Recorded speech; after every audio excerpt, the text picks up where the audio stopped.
What's up, everybody? It's the best show. Hello.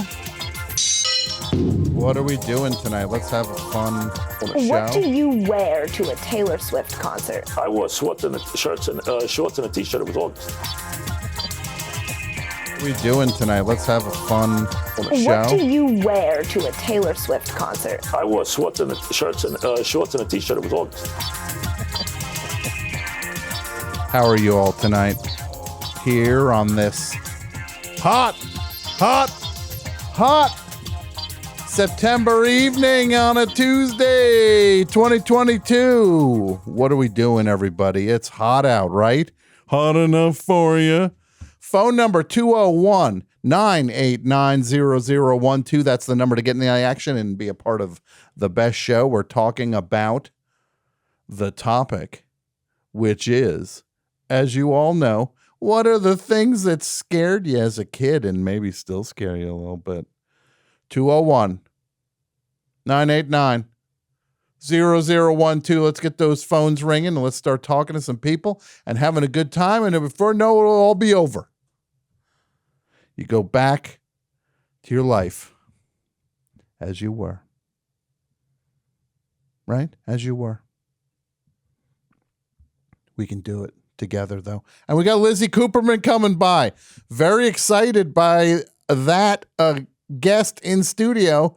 Lizzie Cooperman's going to be in studio. Fun times ahead. Get ready, because last time I checked,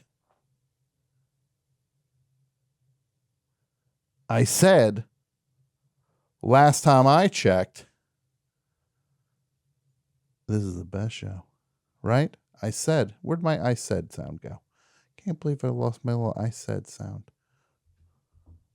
I don't know why I would start a little late. It's a tech problem. Not happy. Might leave. I'll give it a shot. It's the best show. Whoop. It's the best show. Best show, best show, best show. Keep on laughing with the radio on Tuesday night, when all the other days have got you down. You'll feel alright, over on the best show.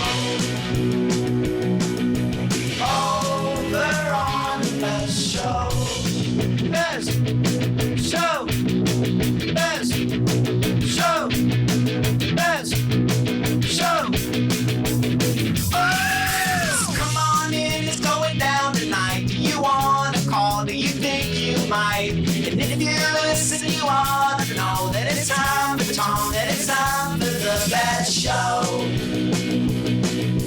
Oh, the best show. Oh, the best show.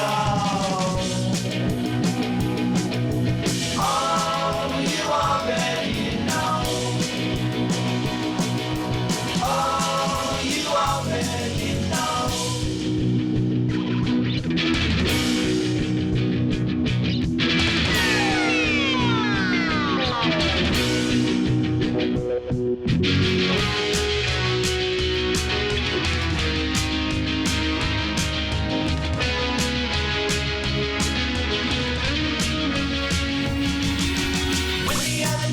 Got you down, you'll feel alright, keep on listening to the radio, cause it's Tuesday night, best show, best show, best show.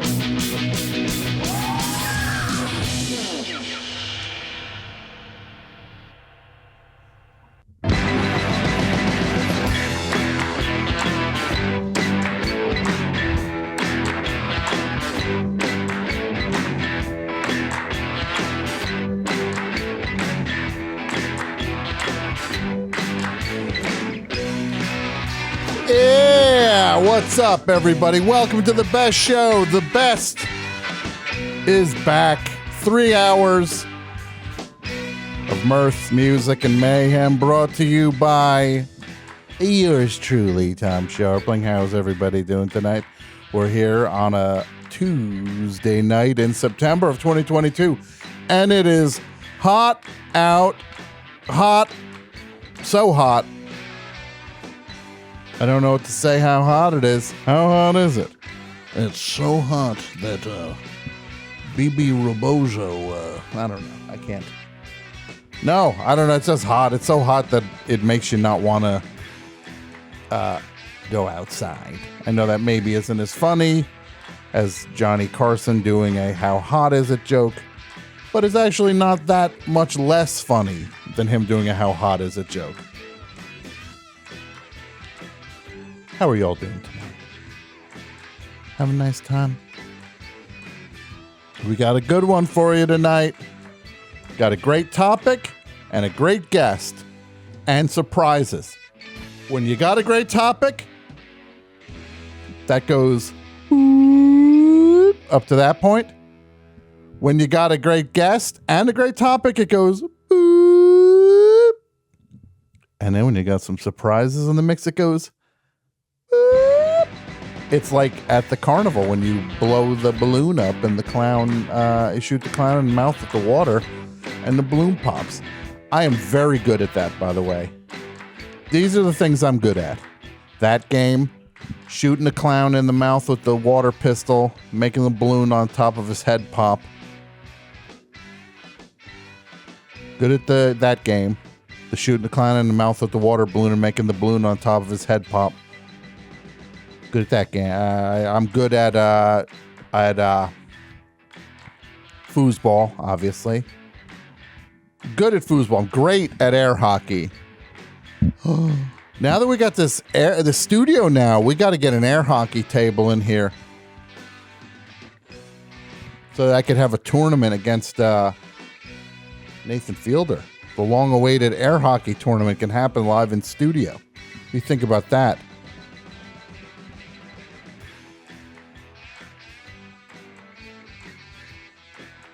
Brett? Is Brett Boham around? Or did he run out already? Not sure. I can check no, real quick. He's here, Andrew. Don't worry. Okay. Oh, I'm good. What would you think about, what would it take to get an air hockey table in here for an on-air tournament against Nathan Fielder? Okay. All right. Say the word. All right. Well, I'll say the word when it's time. You'll find out. All right. Cool. It's not going to be today. Okay. You can. You're not on call with the air hockey table. Okay. I would also worry if you could actually. I'd actually be very impressed and troubled if suddenly Brett was like, suddenly he produced an air hockey table in like 40 minutes. I'd be like, I think he's mobbed up. Hey, this air hockey table fell off the back of the truck. I can say that because those are my people. The cheap hoodlums and thugs of New Jersey. I am one of them. That is my stock. It's my trying to break the bloodline. Looking at the chat here. Because first of all, you can listen to the best show now. We got a chat going on right now. We got a chat going on over at, go to thebestshow.net and we're on Twitch, streaming live on Twitch. You can all talk. Everybody can chit chat. Everybody can chit chat. I see the chit chat going on. And I'll say this. It's a very nice chit chat. It's a very nice chit chat. Everybody's having a nice time chit chatting. So everybody just enjoy the chit chat. So, Lizzie Cooperman's coming by later. That's gonna be fun. Oh, we just heard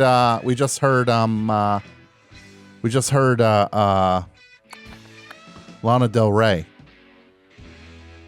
Born to Die, title track of her first album from 10 years ago. Can you believe 10 years? We're 10 years deep on LDR. How about that?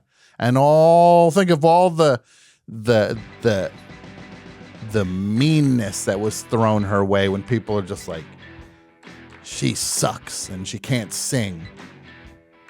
And then that goofball Brian Williams, remember that clown when he was like, that's one of the worst performances I've seen on Saturday Night Live. It's like, first of all, what are you talking about? Who the F are you? You know what I mean? Brian Williams. Is that really where I turn for my musical my musical guidance? Brian Williams? Can you imagine what's on that dude's playlist? Whatever playlist he's putting together. He'd probably have that what would he have? Let's talk about what it's on Brian Williams' playlist. What would be on Brian Williams' not iPad? Yeah, his iPad. What would he have when he's like, I like to relax and play some music on my iPad. This is my Cuttin' Loose playlist. What would be on that? He probably has like boogie oogie dance, boogie oogie. Like anybody would think it sucked, but he had it on because it's fun. I can't deny that song's fun. But it's like he'd be somebody who pushes like high and low, like, oh, this is a guilty pleasure.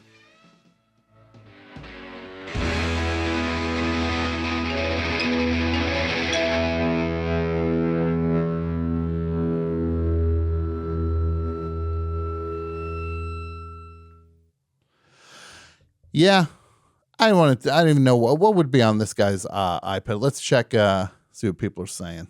I would say he'd have like Lumineers all over that thing, right? Lumineers. This is like he's the reason Mumford & Son are popular. Guys like that. Is it Mumford & Son or Sons? It's Sons. Sons. So when did they have the second kid? I didn't even hear about that. God bless. God bless, Mumford. Congratulations on the new addition to the family. Yeah.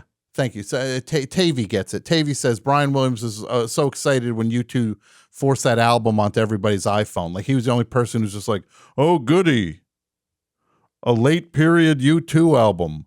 Can't wait. Jay Giles Band. Imagine Dragons. Yeah, I could picture Imagine Dragons being all over that dude's thing. But you know what? Whatever. He sucks, and we all know he sucks. Good riddance to bad trash. That's what I say. This is what I say. This is where you go. This is where you go, Brian Williams.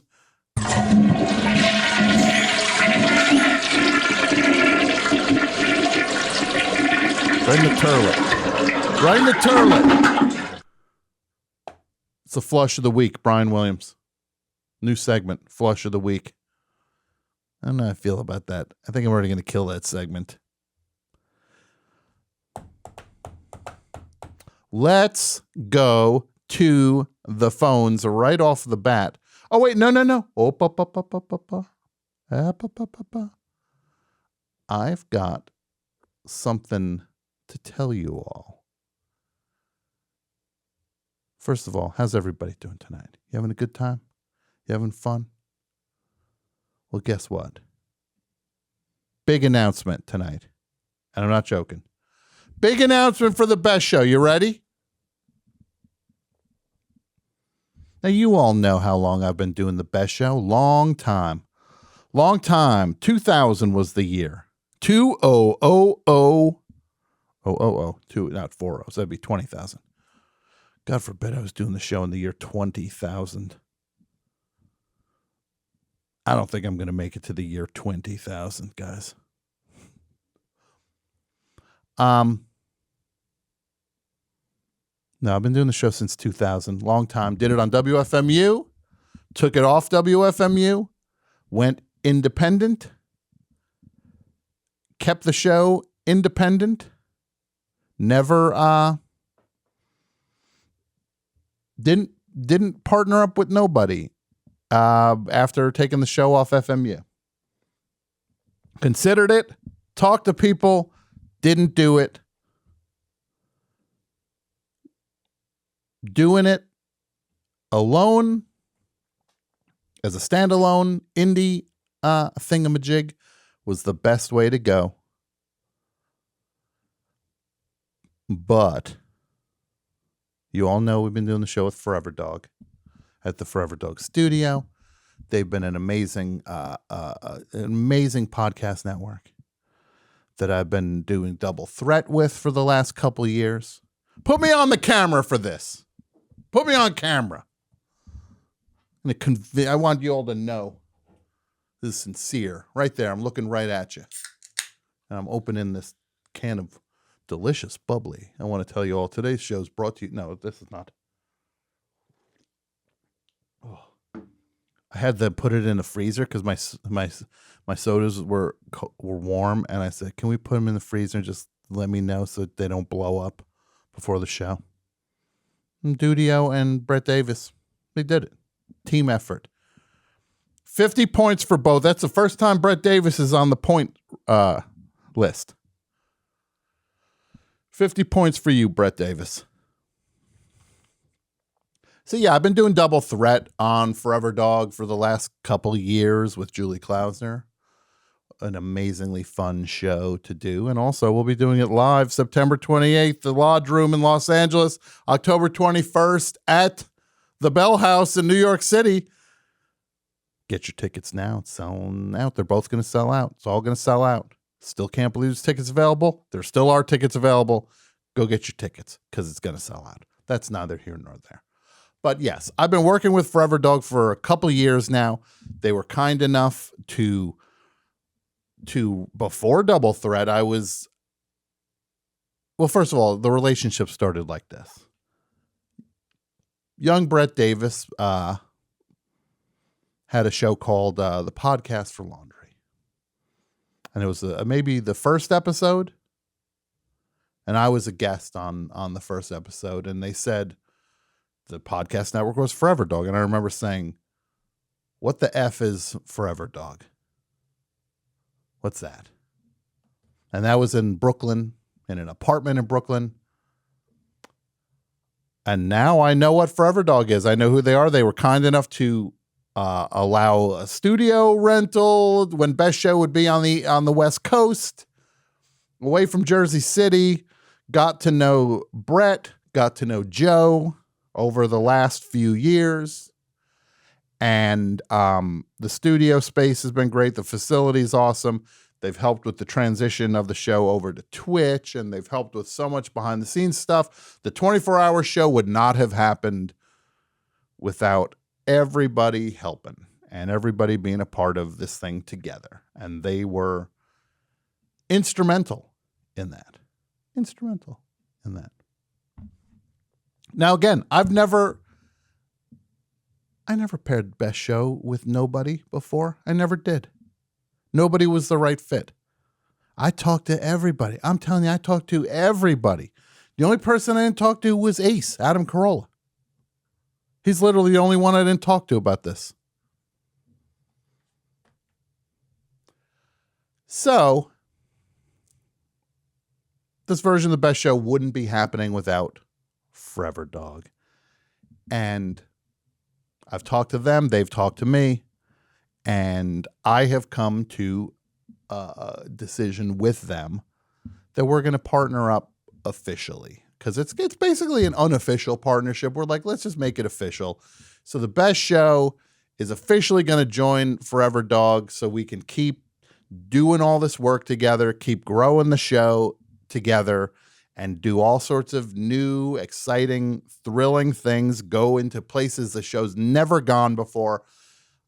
I just want to go for it with the show. I've been waiting for this opportunity for so long, and it's here, and I want to grab it. And I'm going to grab it. And I'm currently grabbing it. Well, that sounds terrible. My hands are here. I'm not grabbing nothing. It really is a chance to do something special and something exciting. And I'm really excited about the chance to just take the Best Show somewhere it has never been. Because, again, I've been doing the show for 20 years, 20 plus years. It's a long time. You know that. And pandemic show hit this kind of lull where we were limited technologically, geographically, couldn't be in a studio with people. Everything suffered. We did the best we could, and I think we did a great job also. I loved doing the show during pandemic. Everybody pulled together. Pat, Mike, Jason. It was a team effort. Martine, everybody made the thing work, and it was truly impressive. We did the best. A lot of other shows simply would not have been able to pull off a call-in show at that point in time based on circumstances. So, but that was not the ultimate version of the show, and that's what I want to do. And now I'm in a studio that has the facilities to do things, again, never been able to do. Never had a stage before, a performance space. Never had a full-on studio. Just didn't have the things we've got here. And just also, I don't take this lightly. You think you all know what the best show means to me. I've basically dedicated my life to it with this show. It's been a part of my life for, almost half my, almost half my life. I'm not, but long time. So I don't make decisions like this lightly. And I made this one because it's the right decision to move the show forward. So what does this mean for the best show now? What it means to you? It just means the show's going to be great. The way it's been the last few months, it means more of that. And even better and bigger. We're going for it. That's what it means. As a listener, it means the show is going to be the best version of itself. And it means that I will get help with things that we've needed in terms of growing the show that, Jason and Pat and Mike, they're here. They've been working hard, going above and beyond with so many things. But now we'll get a lot more help and support and resources behind the scenes so that we can focus on getting bands in here, getting guests in here, doing crazy things, taking full advantage of having video in here, and just taking advantage of all of that stuff. And doing bonus content. We got bonus content planned like nobody's business.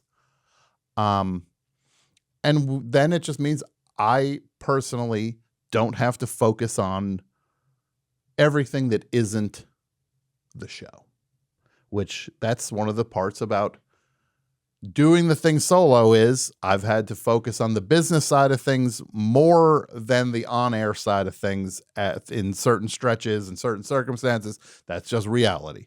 And that's how it goes. I'm not even complaining about it, but it is just reality.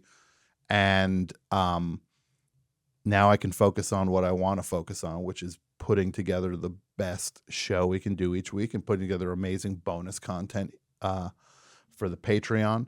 So basically, here's what's going to happen. If you support the Patreon, the show is as free as a bird. Free. If you listen live, free. If you listen to the podcast, free. It's always going to be free. No paywall for the best show. No. But if you listen without supporting the Patreon and stuff, the reality is we're going to put a couple ads on the podcast for it just because, again, the money that is coming in for this is going right back into building this facility and building this studio. Nobody's buying a yacht. We are trying to grow something, and I want to grow it with Forever Dog, with Brett, and with Joe. And then there's one other guy there. I cannot remember his name for the life of me. Ernie? I don't know. Let's just say his name's Ernie. Great guy. Who doesn't love Ernie? So yes, that's a reality. On the free podcast feed. It'll be free. No, and again, we're not doing paywall, nothing like that. It's all free, but there's going to be a couple ads on that to just cover expenses and try to just be able to get money toward the show that I can put into the show. Yeah, so that's the gist of that's maybe the only change outside of things getting better here is that if you support the show as is, 100% as is, you'll never hear an ad until the end of time, the way we have it set up now. You listen live. No ads. Live. Yeah, so again, we're putting the stuff back into the show. You know, we're going to get more equipment. We want to get more staff and people involved so that we can make the show bigger. We can make the show better. That's what everybody here is focused on, and that's what we talk about all the time, about how can we grow the best show and how can we make it the most fun version of the show, because we've been dying to do this. And everybody at Forever Dog feels exactly the same way. They have the same, they just have the same agenda for what they want to do with their network that I have had with the best show for this whole time. Other places, I'm telling you, you meet with other places and it just didn't feel right. You talk to other places, you realize maybe they're more interested in this than in just putting on great shows. And I'm not faulting that. People want to grow a business, you grow a business. But that never fit where the best show would be. And now it fits. So, yeah. And then speaking of the Patreon, we got some killer bonus stuff coming. We got Rubenesque has already begun. We're going to record another one of those. We're going to do what I'm calling once a month. Once a month, we're going to do this. Ask Tom. Once a month. We've been doing those. Those will be once a month. We'll be doing Ask Tom. We'll do Rubenesque consistently. Couple new announcements. There's going to be a show called The Best Show, the Four Horsemen Edition, which is going to be kind of us doing a version of the show like we were doing it during the pandemic, because I really liked doing those shows. I liked when it was me and Pat and Mike and Jason, and we're just talking and goofing around and taking calls and that stuff. It's a lower key version of things. Will be on the Patreon. Do that. Another biggie thing, exciting coming, is a show called S&W Q&A. That's what I'm calling it. And that's going to be me. It's going to be John Worster. And we're going to talk. We're going to talk.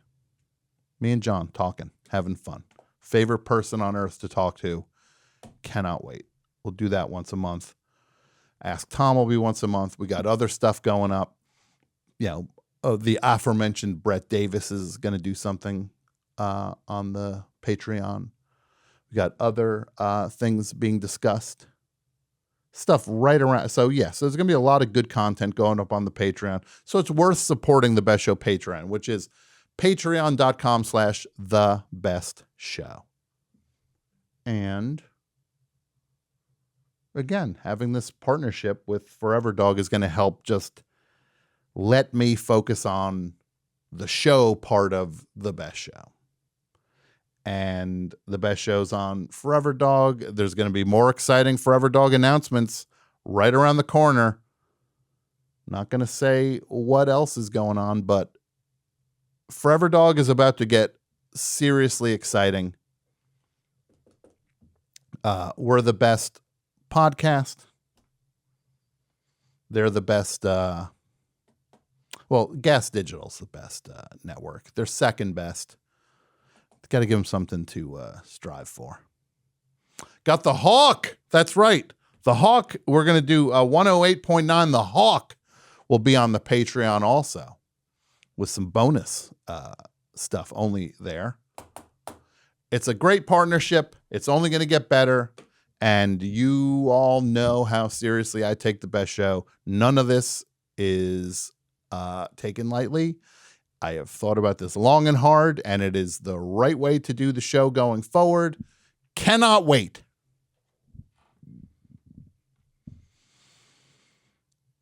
Thank you, everybody.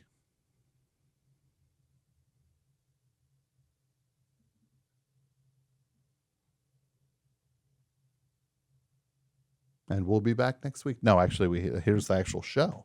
I feel like I did a whole show. So, yeah, we'll do all sorts of crazy stuff. Yeah, you can take me off the feed.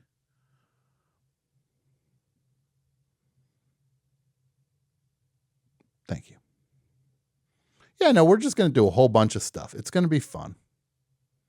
This is a chance to have fun. The way the show's been for the last few months, I have felt just like, man, this is how I want the best show to be.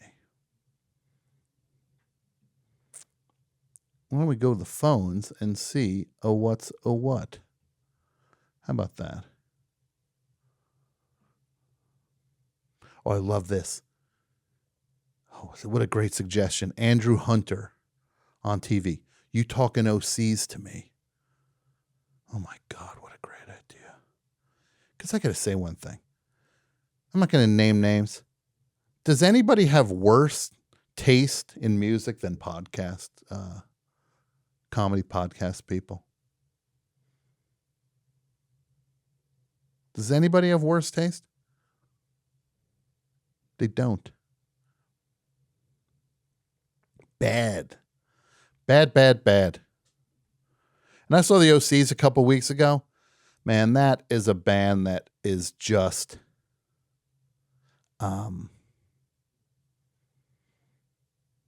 that's like they're like life affirming. They just make me believe in good things. That good things are possible. Yeah, I'll do an OCs show, tribute to the OCs. Wonder if we'll ever get the OCs in studio. Oh my God. Wonder if I'll ever get Lana Del Rey on the show. That's who I want to get. Lana Del Rey. Feet don't fail me now. How can we get Lana Del Rey? Who knows Lana Del Rey out there? Somebody must know Lana Del Rey. I would not know what to do. I would faint. If Lana Del Rey came on, I'd faint.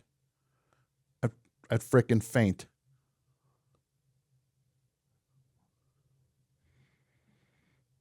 I'd frickin' faint. Can you imagine? What would I do? All right, let's go to the hot phones. Hot phones. Hello, Best Show. Hi, Tom. I don't know if you remember me, but my name is SKYLER, and I came by the studio out there when you were fielding an endless tsunami of calls from third-string podcasters and puppeteers during your 24-hour show. SKYLER, yeah, of course I remember you, SKYLER. Oh. Yeah, you were in studio. You're a smart young fella. Oh, thank you. Well, as you'll recall, that it kind of ended on a bad note with me accusing you of stealing my phone. I do remember you accused me of stealing your phone, and you wouldn't let it drop. Yeah, and then I stormed out, and well, my dad was very upset with me for accusing you, and believe me, I have the bruised haunches to show just how heinous his wrath was. Yeah, I haven't been able to do power squats in 4 weeks. Yeah, I'm a child bodybuilder.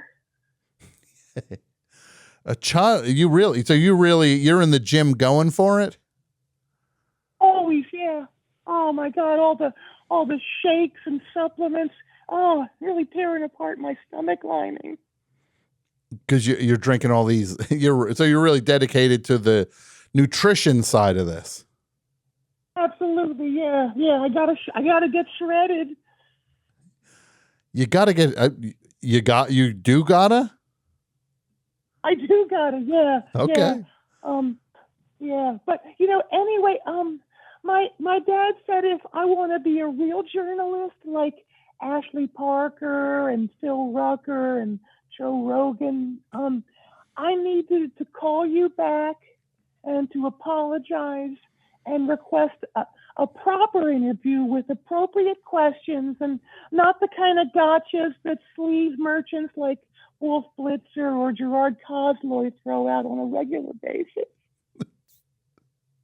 I never thought I would hear Wolf Blitzer and Gerard Cosloy lumped together. Right? You live long enough, I guess you hear it all. And you'll realize that, Skyler, you're a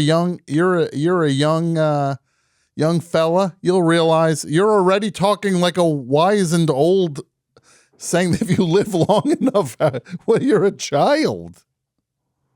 I think I read that like on a trading card or something. I don't know. Yeah. Look, you get your wisdom wherever you get your wisdom from, Skyler. So would you be up for a short interview for my school paper? We can do it real quick. Okay, so this is you making a formal, respectful request. Yes. Okay, I like this. I like it.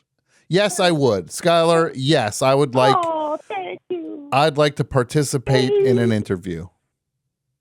Yay.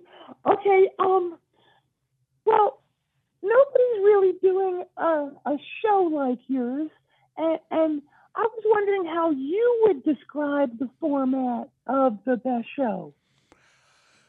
That's an interesting question, Skyler. I would say the format of the show is kind of an open. It's an open show that has different elements that occur, whether it's call-ins or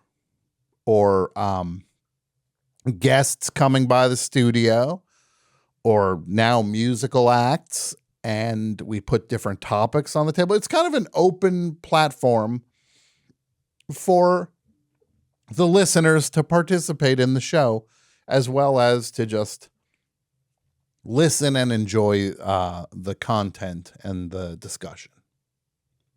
That is so cool. Oh, man. Oh, thank you.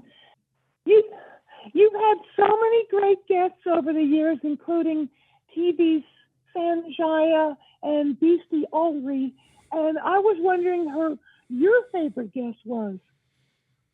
You really pulled out a couple there from the wings. The biggest names. Those are the biggest names. Sanjaya was not exactly one of the biggest names, but and who's the other one you said? Beastie from? Yes, yeah. From Soul Cracker. from Bands on the Run, yeah. Yes, yeah. Yeah. And what was the question? You blew my mind so much by bringing those up. I didn't even hear the question. I was wondering who your favorite guest was. I always like when, I like when Kurt Vile checks in, or Kevin Corrigan is a good, fun guest to have on. Martha Kelly. Those are a few off the top of my head. Okay, that's cool. You actually just answered my next question when you said Lana Del Rey. That was my question, was who's the one guest you'd really like to have? Is there a second place one? A second place guest, I would say, maybe somebody like Steve Coogan or somebody like that. Oh, yeah, cool. All right. Can you describe the feeling that you have after a typical best show? What does it feel like? I feel a real sense of accomplishment, and I kind of run back through my mind what went well and what I could have done better and how we can make improvements for the next week and what we could do more of for the next week. I kind of take inventory, but it's a good feeling overall. Yeah, these are really good questions, so Skyler. cool. Oh, thanks. Okay. In 2 hours, the Daily Beast is dropping an exhaustively researched lid blower stating that the real reason you've already been cut out of Ant-Man and the Wasp, Quantum Mania, is because you're one of Dr. Oz's biggest secret donors, funneling hundreds of thousands of dollars of your Thaddeus Y. Scharpling candy cigarette inheritance into Oz's Pennsylvania Senate campaign. Do you care to respond? That's the longest question I've ever heard. Well, first of all, that's entirely not true. I am not a supporter of Dr. Oz, financially or otherwise. That's just false. Well, how do you explain the Oz campaign video that just went live that shows you, green and dressed in tatters as the Incredible Hulk, throwing a life-size Josh Fetterman doll out of a window and then turning to the camera and grunting, "Him drug addict, him bad for Pennsylvania. Dr. Oz who Hulk command you to vote for." Do you care to respond to that? Well, that was a very strange and actually pretty accurate Hulk impression there. That's not that is not me in the thing. I do not support Dr. Oz. Oh no. What? Oh no. Please don't be mad. Oh man. What? I can already feel my haunches stinging. Oh man. Listen, I did my research, but it turns out when I just watched it again, I guess I jumped to conclusions based solely on appearances, and I understandably assumed that was you playing the Hulk because your skin is green, and also you have that weird thick power pop haircut that the Hulk sports. Oh, Skyler, that's... First of all... It is kind of interesting. When you think about it, he does look like a shipwreck victim who only listened to the Paul Collins beat. Look, but whether I could picture the Hulk at a Power Pop festival is beside the point. Because I could, first of all. Right? No, I could picture... Could I picture the Hulk bothering, like doing a... It's funny because he's in the Marvel Universe, but I'm picturing the Hulk becoming a Punisher, which is another character from the Marvel Universe. He would be a Punisher, not the Punisher. Right. He'd have like a whole stack of singles for Cyril Jordan to sign. Yeah. Like from all areas of his career. Exactly. Like, and this one, and don't personalize it. And this one, and don't personalize it. And this one, and he's like, "Sure you don't want me to write to Hulk?" Oh no. Yeah, no, please don't personalize it. I could picture the Hulk trapping Peter Case against a wall, asking him nonstop questions about when they recorded Million Miles Away and how they got that sound, that guitar sound. I can't get that sound out of my teardrop guitar. Yeah, it's very chimey. Like, I could picture the Hulk would be just like, how you get chiming guitar not from Rickenbacker.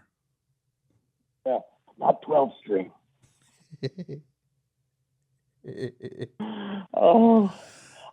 So. But that's not me, Skyler. That was not me, and it's kind of irresponsible to say it was me. I know. I'm sorry. I blogged about it earlier. Hey, so before I go face Daddy's haunch justice, I did want to chime in on the topic. Yeah. The topic If I being understood it right. the things that Yeah, scare tell me you. what it Yeah. is. Well, I'm still a kid, so maybe this will be somewhat illuminating to your listenership. A child's perspective. And first I want to say I am pretty fearless. I mean, you're talking to a kid who hitchhiked from Newbridge to Cincinnati when he was 9, and ran crap games on Muffler Row for the Colonelinos until Officer Harrops II shut me down the other day. Mm-hmm. So you are a tough little I'm fella.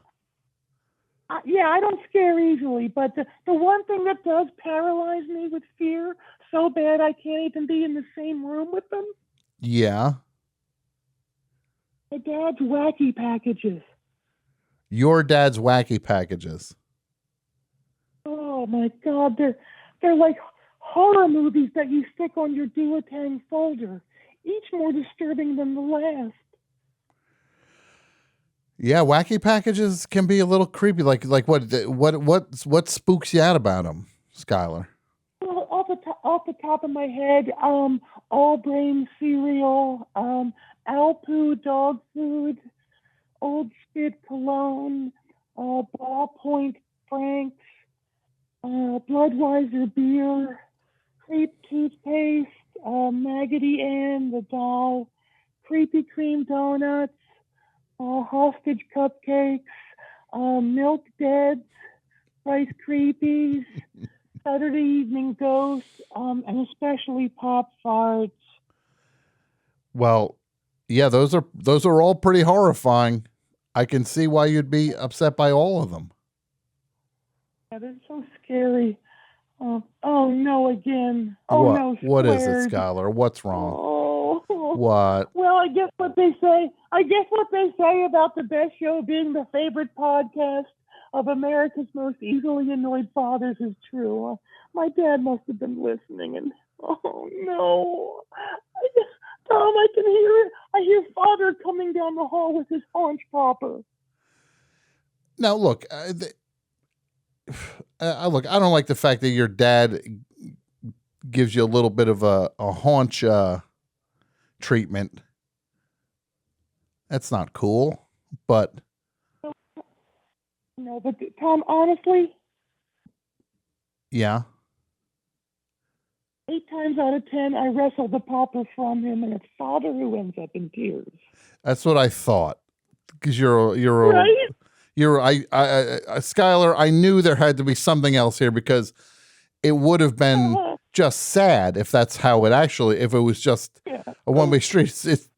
And do you ever start with him? Oh yeah. Yeah, like I do the thing, I do what's on your shirt there under your chin, and he looks down. Uh-huh. And you get 100 times. Every time he never remembers it. It's so funny. Yeah, exactly. And you're knocking your old dad around. Oh yeah. Well, He loves it. he loves He hates it. Right? He does hate it, doesn't he? Oh yeah, he wants to kill me. But I got the popper now. All right.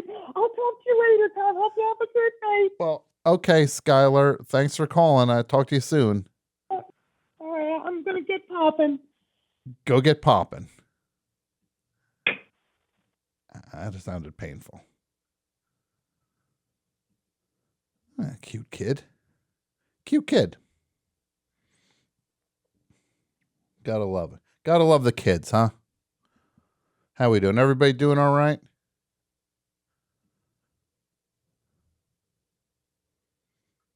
Oh my God. What the hell is that?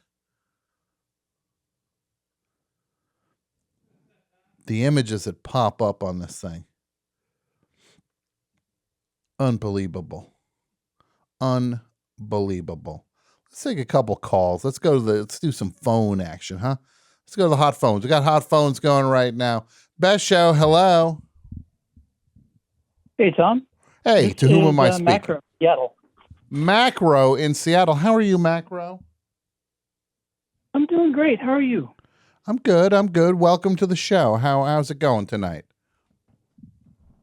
It's going well.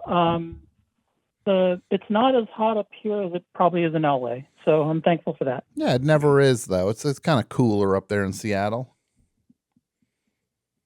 Yeah, weather-wise, definitely. So, Not in terms of hipness, is what you're saying. for a few years, but yeah, not as. LA is always going to be one of the most hip places. Yeah, it pretty much is, and it's because of people like me. So to what do I owe the pleasure of this call? I just have a couple of quick ones for the topic. The things that scared you as a kid, and you'll be honest with me, Macro, won't you? If they still scare you, you'll tell me the truth.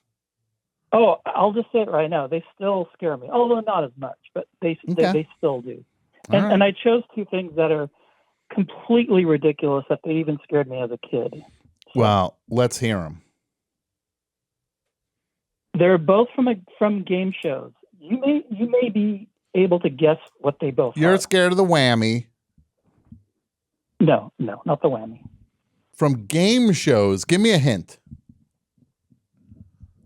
One's mainly from the 70s, the other's from like the early 80s, early to mid 80s. You're scared of Charles Nelson Riley. No. All right, what are you scared of? Tell me. I'll never guess. The first was the devil from The Joker's Wild. Oh, yeah, it spooked me out too. Macro, that spooked me out too. I never put words to it, but yes, absolutely. Terrifying. It's weird because it's just a game show. It's just a thing that says, hey, you're not going to win the prize. But something about the devil, the devil was really creepy. It's just the arched eyebrows and that look of dead dread. It was just really horrifying.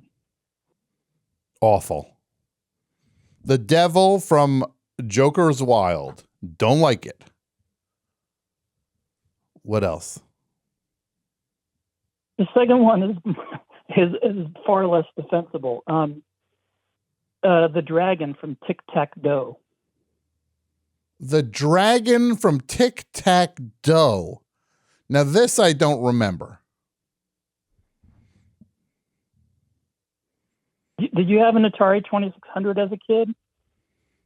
Did I have an Atari 2600 as a child? Of course I did.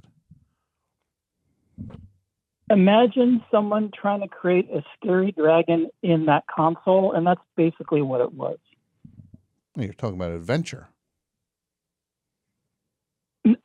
No, adventure, that thing was a duck. I mean, we even as kids, we all thought the dragon there was a duck. It was. But look, I'm just going to say this. You said to me, imagine a dragon. Imagine dragons. No, I don't want. Not gonna Imagine Dragons, the band. But you said, imagine if there was a dragon. See, that's the worst phrasing ever. You would literally ask me to imagine a dragon, and every time I say imagine, all I think about is that awful band. What's one of their songs even sound like? Here's what I want to ask. Hey, Dudio. Jason Dudio Gore.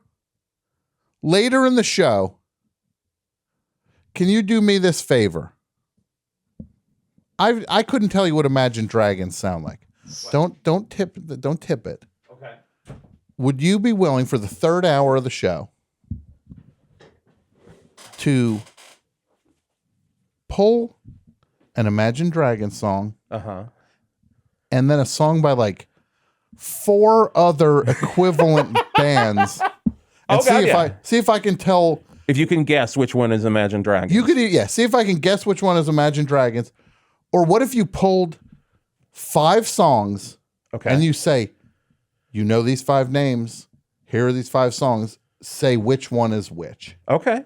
Can we do that later? Yeah. All right. Well, I'll start pulling right now. Amazing. See, this is, Jason, 600 points. Oh my God. Thank you. Thank you, Tom. 600. Hey, Mike.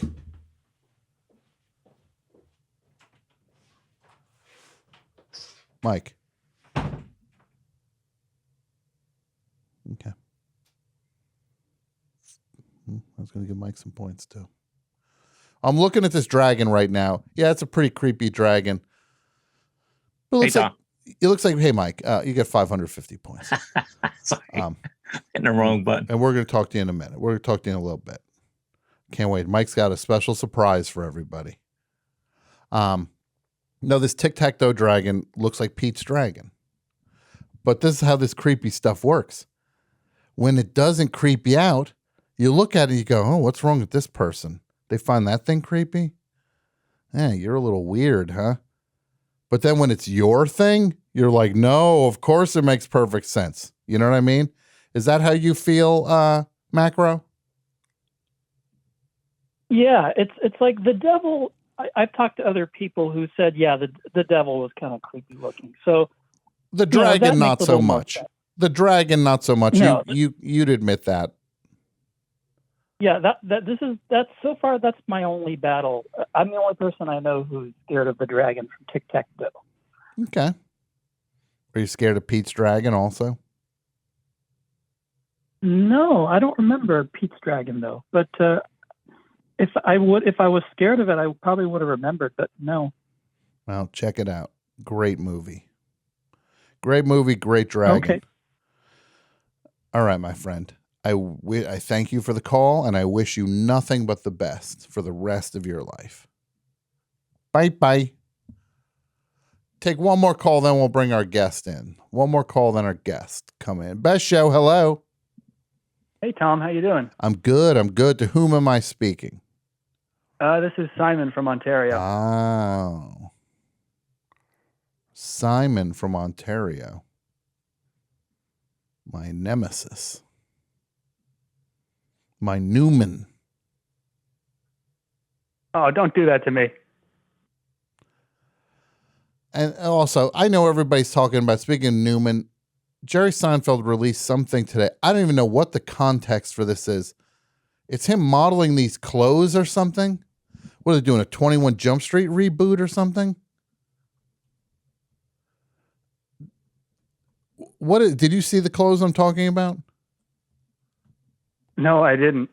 I'm looking him up. He's modeling some clothes, and he looks like an insane person.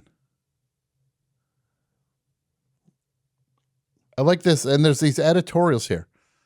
Jerry Seinfeld's modeling photos for Kith are weirdly hot. No, they're not. Does Jerry Seinfeld look hot in Kith? No, he doesn't. He looks like a cop trying to go undercover at a high school. Yeah, almost as if it was 21 Jump Street, like I just said a minute ago. Yeah. I haven't seen 21 Jump Street. I'm sorry. Oh, my God. Oh, my God. You never saw 21 Jump Street. But you got No, time. I never did. You got time. You got all the time in the world to call me and harass me because I don't like your godforsaken pizza. Actually, I was calling this week to apologize. Why is that? Well, because you had some bad pizza. Because you had pizza from a good place, and now you know what has been wrong the whole time.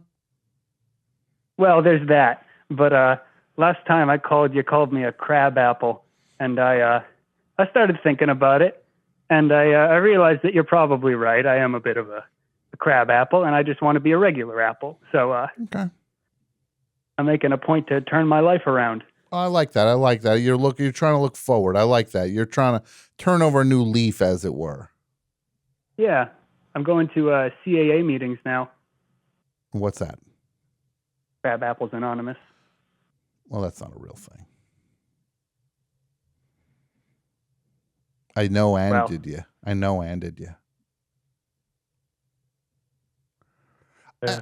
mean, seriously. Yeah. These Seinfeld photos, people are like, check out his wardrobe and these things. He looks so dopey. I'm not going to run it into the ground. Guy just looks like he really does. He looks almost like one of those, like a dress up paper doll or something, where you just put the different outfits on it. And his Mets hat. What's up with that? Oh my God. He's the most Mets fan there is. He might as well be the logo for the Mets is Jerry Seinfeld. He's the ultimate typical Mets fan. And look, I ain't no Mets fan and I ain't no Yankees fan. I ain't no baseball fan. Baseball sucks. Everybody knows it. Simon, do you know what the person who didn't drink at the baseball game said? No, what did he say? Said, "Oh my God, this is boring," or something to that effect. No, baseball's not good. But Jerry Seinfeld dressed like it's like he's a weird paper doll. Like it tried different outfits on him. I don't like it. Stop laughing. It's not funny. Well, this is the funniest thing he's done in about 20 years. Put these dumb outfits on. Finally, he's back to doing comedy. And he's making this Pop-Tarts movie. No joke. Jerry Seinfeld's making a movie on Pop-Tarts. Well, it's great to see as he ages that he realizes that at some point you need to get honest and reveal more of your true self. You know what I mean? By making a Pop-Tart movie. Whatever. Like sentient Pop-Tarts? I don't know what it's about. No, it's about the history of the Pop-Tart. Oh. The history of the Pop-Tart. Finally, Jerry Seinfeld brings you the history of the Pop-Tart. 2 for the Jerry Seinfeld Pop-Tart movie? What, it's sold out? Oh, I knew I should have bought tickets online. Is there any for the next show? That's sold out as well? Sir, we're scheduling a 2 a.m. showing. The demand has been so overwhelming, we will be screening the Jerry Seinfeld Origin of Pop-Tarts movie on a continuous loop on all screens at our multiplex. 18 screens all showing the Pop-Tart movie.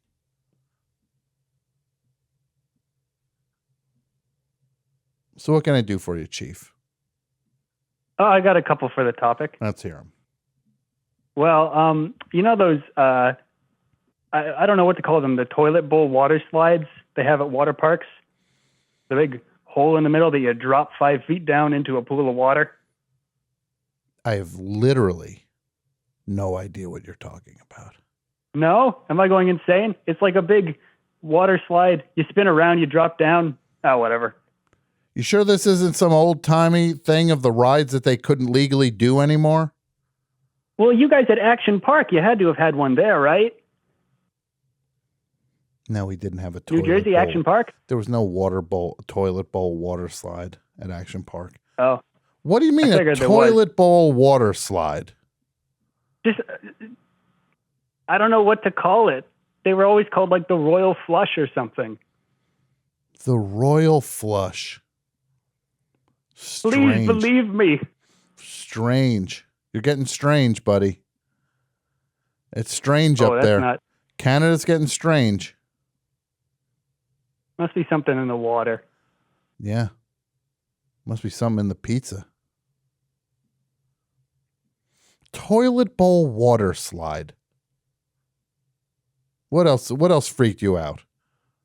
When I was like 4, one of my earliest memories is seeing the Chicago Bulls logo, and that scared me like crazy. You're scared of Benny the Bull, eh? Is that his name? It is his name. Oh my God. What were you scared about? He seemed aggressive? No, it was just the image of him. It wasn't even like the mascot. It was just the image. I saw it on like TSN or something, and it freaked me out. It's just a menacing thing. I'd be much more scared of the guy in the mascot costume. Or lady. I'd be more worried about them. I guess they could do some damage if you're in the same room. Yeah, because also in a mascot costume, who knows what kind of weird thing you could keep in there. You know what I mean? He could keep tasers in there. You know, a zip gun. I don't know what you got going on inside that costume of yours. You got a little too much room in there. Little too much room. You could have a whole pharmacy. You might run into the mascot around the back end after the game, and he's like, "Hey, you want some sticky icky?" Oh, I don't care if somebody's selling drugs out of their mascot costume. What would I care about that? All right. Take it easy there. What are you, Ted Cruz? Are you Law and Order? What, was this an episode of Dragnet all of a sudden? Get off my phone. Toilet bowl water slide. Unbelievable. I'm being told our guest is here, and I would like, it would be a fun thing to meet our guest. I'm going to play a record, and then we will be back with our, I'm going to play a record. I'll play a record. Hold on. See, this is the kind of stuff. This is why we got to upgrade. This is why I got to upgrade. This is why I got to upgrade. This is why I joined Forever Dog. Just nod when you play it, and I'll come back. You know I'm teasing you, Jason. If I don't say I'm teasing him, I'll get both barrels on that. Both barrels. No, I love everybody. Great guy. Great guy. Wouldn't be doing the best show without him. Without Jason, there'd be no best show. He's a champ. Total champ. You know who else is a champ? The OCs. Oh,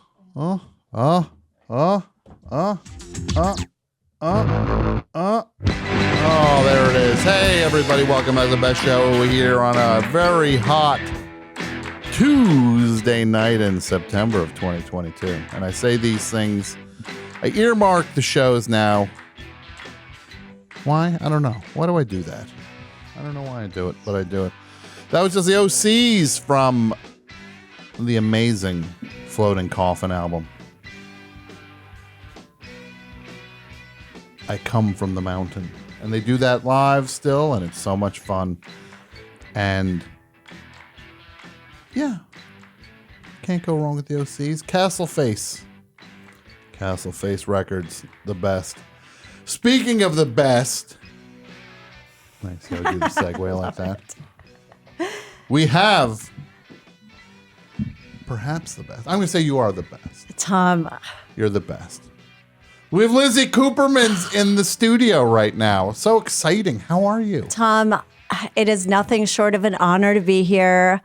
I'm thrilled. You're thrilled? I woke up today. I was like, it's happening. Oh, my God. I woke up in the scorching hot 140 degree. 140 It is 140 I'm like, degrees. It was I was like, are you sure?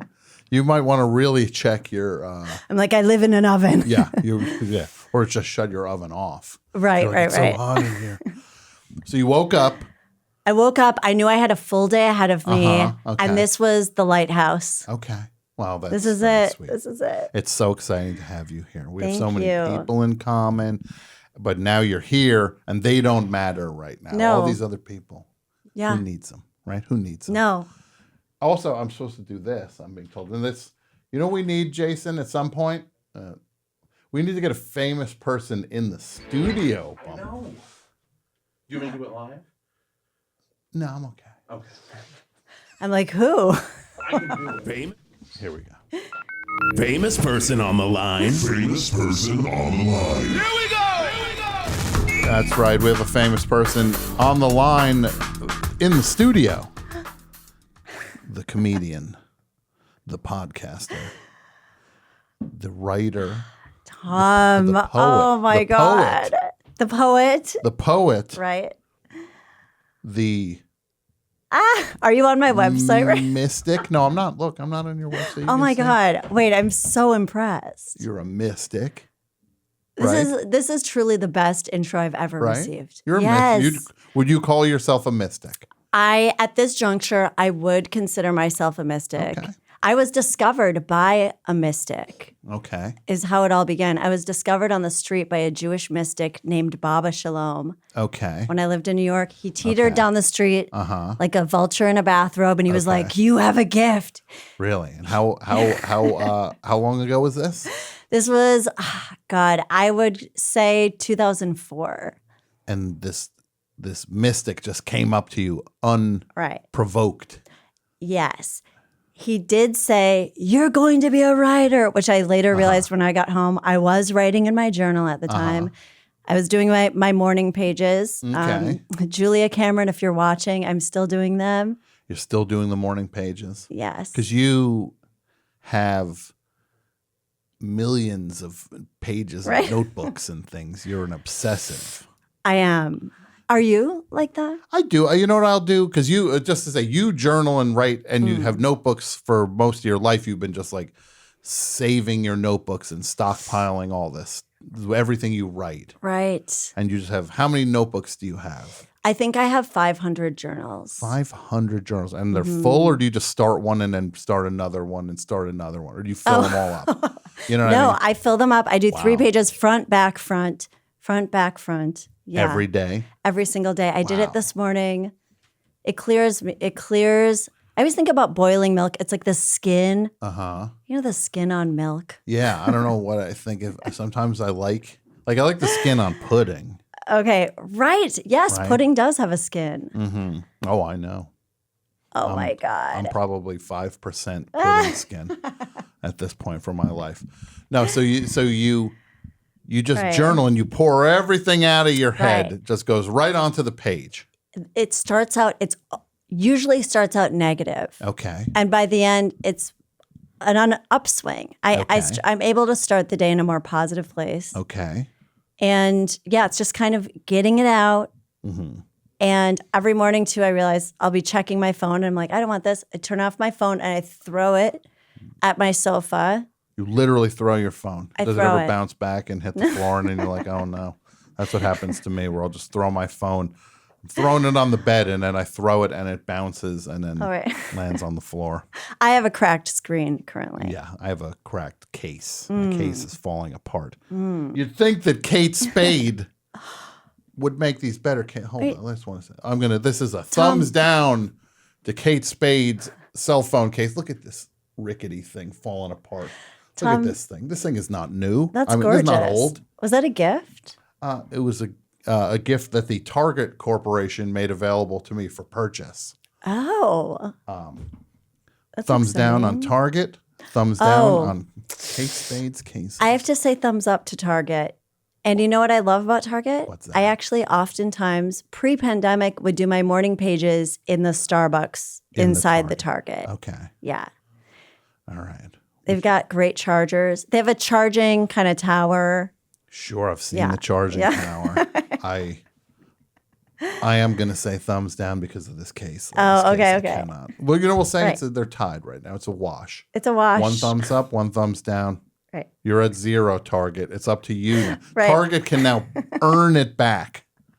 It's in your court. The ball's in your court, Target. Target. Yeah. So every day, and are there days when your writing is just kind of just like, well, that was a whole lot of nothing. I once had a boyfriend say, I'm going to confess, I read your journal. He goes, and I couldn't read your writing. It was so sloppy because I do it quickly. I try not to think too much. But a lot of times I go, I'm writing and I'm completely disconnected and not even realizing it.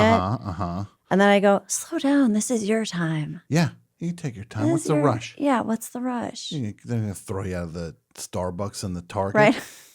Right? Maybe at some point. No. You're not clogging up a table that long. Right. You ever see these old timers at McDonald's with their coffee cups and they go and they sit and they nurse that one cup of coffee for 3 hours? They got the USA Today. They got the cup of coffee and they're sitting there riding that table out at McDonald's like nobody's business. I kind of love that. I do too. I kind of feel like I'm as much as I goof around about it, it is my destiny, which I think is why I'm making fun of it so much. Is at some point I'll just be like, I'll like realize, I'll be like, I guess I'm there now. I'm that thing I was making fun of that whole time. Oh my God. I became like the first day I go like, I think I'm just going to go to McDonald's for half the day. Right. And buy 1 cup of coffee. Stare out at the play place. Just reminisce. stare out at the ball pit. If they ever open the ball pit back up. Tom, do you know what I did recently for my birthday? And what if I said yes? And I knew exactly what you did. And I was like, you're not the only mystic around here. Oh my God. Well, I actually did talk about it on my podcast where they vote what I do every week. Yes.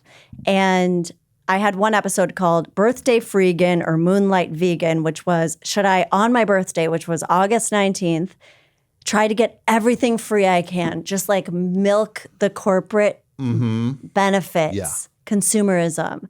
Yeah. Or should I become a vegan every day at sundown. Okay. And they voted birthday freegan. And first thing in the morning, I went to Denny's and I got the free Grand Slam breakfast. Right. Yes. So you got the free breakfast that when you prove it's your birthday. You prove it's your birthday. If you're listening, I caution you to sign up on the website beforehand. Because they don't give it out. Would you just flash They'll your reprimand you. They'll reprimand Oh, okay. I guess they don't want it because they don't want you bouncing from Denny's to Denny's all day long. It's like, really? If on my birthday, if I'm bouncing from Denny's to Denny's all day long, is this really the long con you're going to get me on? Right. You got to realize I'm going from Denny's to Denny's. I ate 5 Grand Slams today. It'd be just like, well, that's on you. Right. That's not anything to brag about or be proud of. Now, so you got to, so you ate that. You ate a Denny's Grand Slam. I ate a Denny's Grand Slam. What else did you They get had me swap out, actually. The guy goes, just to let you know, you can swap out pancakes for French toast. He goes, but you will get but one slice. One slice of French toast. One slice of French toast. I did the swap. Okay. I went no syrup. Yeah. This is like the 40th time I've told this story because I'm so excited about it. You went no syrup. Something about this felt important to What me. are you putting on? I went no there? syrup because I was like, I'm just going to let the powdered sugar shine. Oh, okay. You don't want to just dwarf the powdered sugar. I didn't want to dwarf it. And I have to say, it did shine. It was delicious without it. French toast is like cake. Oh, yeah. It was a powdered sugar's moment. If you view it right. That's an Ani DeFranco song. Just wait, tell me more. I know. I was thinking Ani DeFranco used to have a song where she goes, every tool is a weapon if you hold it right.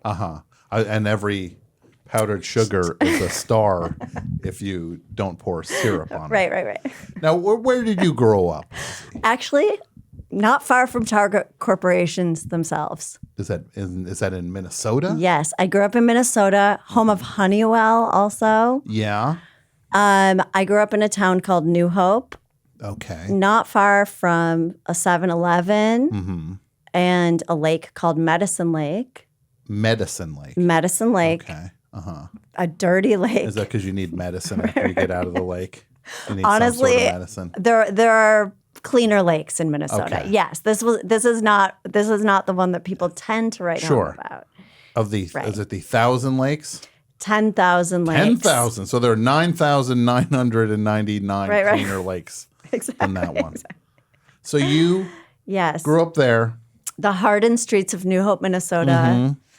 That's where I blossomed. I experienced the seasons. Okay. Harsh snowfalls. Sure. And who are the heroes from Minnesota? Who were the people you were proud to say they're from here? Well, I'm going to say Prince. Sure. And part of the reason I actually ended up working in a boutique where Prince was a client. That's what I was going to ask you because Prince, you talk to people from Minneapolis. Right. And just different spots in Minnesota.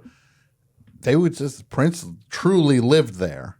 Right. And just did stuff where he would like go buy like Magic the Gathering cards at like a comic book store. You'd hear just like, yeah, I sold Prince. He came in the comic book store one time. I sold him some Magic the Gathering cards. Right. Yeah. If Prince was still with us, he'd be doing Pokemon Go. He'd still be he'd be like walking into a car wash trying to catch Squirtle. You know what's Squirtle? You know what's crazy? I did see his purple.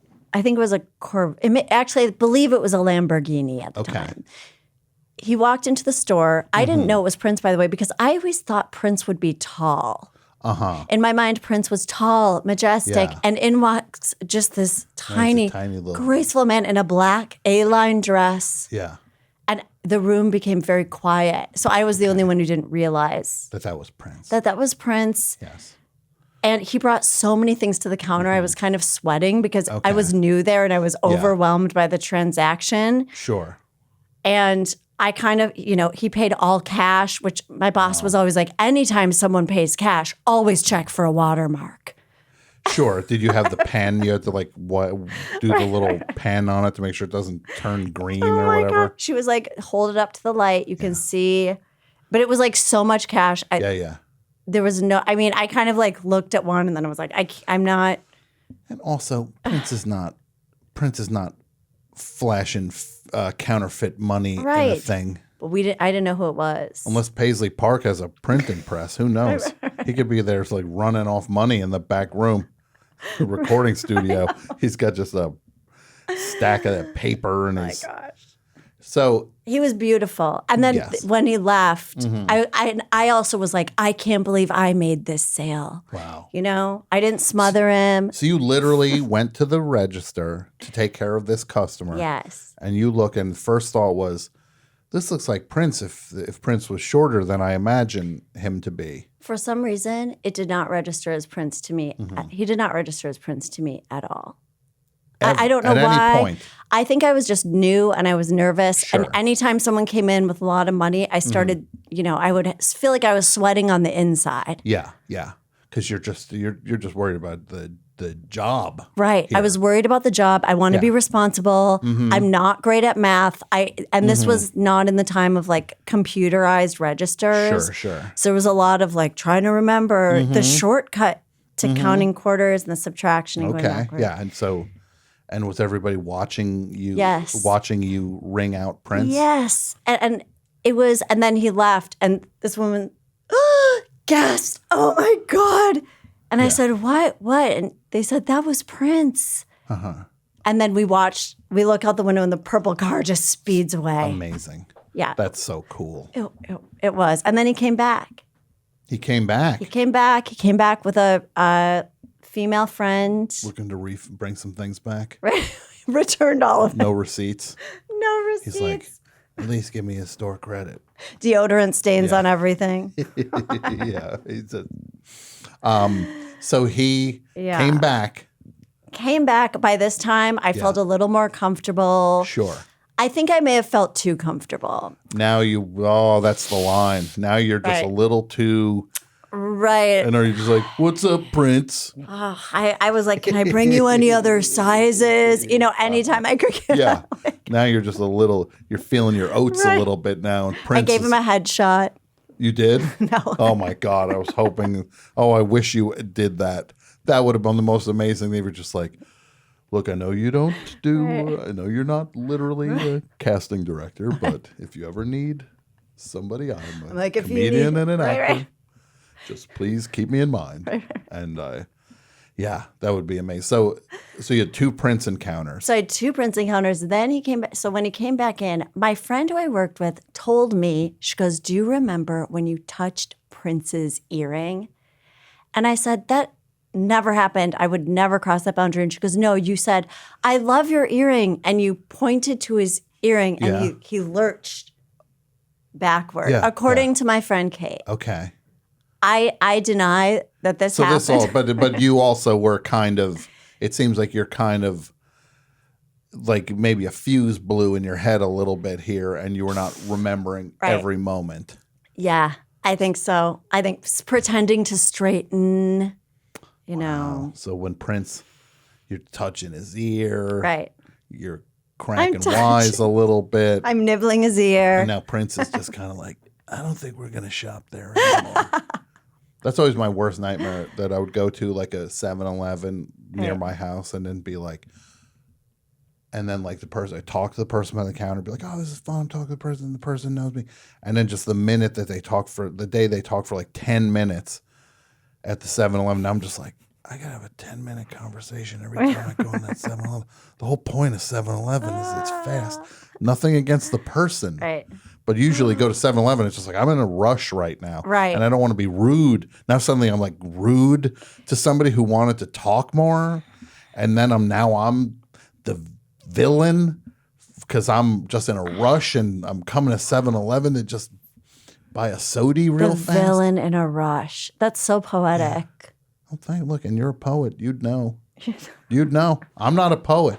I do write poetry. I do. And how long have you? What is the first artistic endeavor for you? The first means of expression. What was that for you, Lizzie Cooper? Okay, I'm gonna say I've been keeping a journal since 2nd grade. Mm-hmm. So I have actually technically been doing morning pages for a long time. Wow, okay.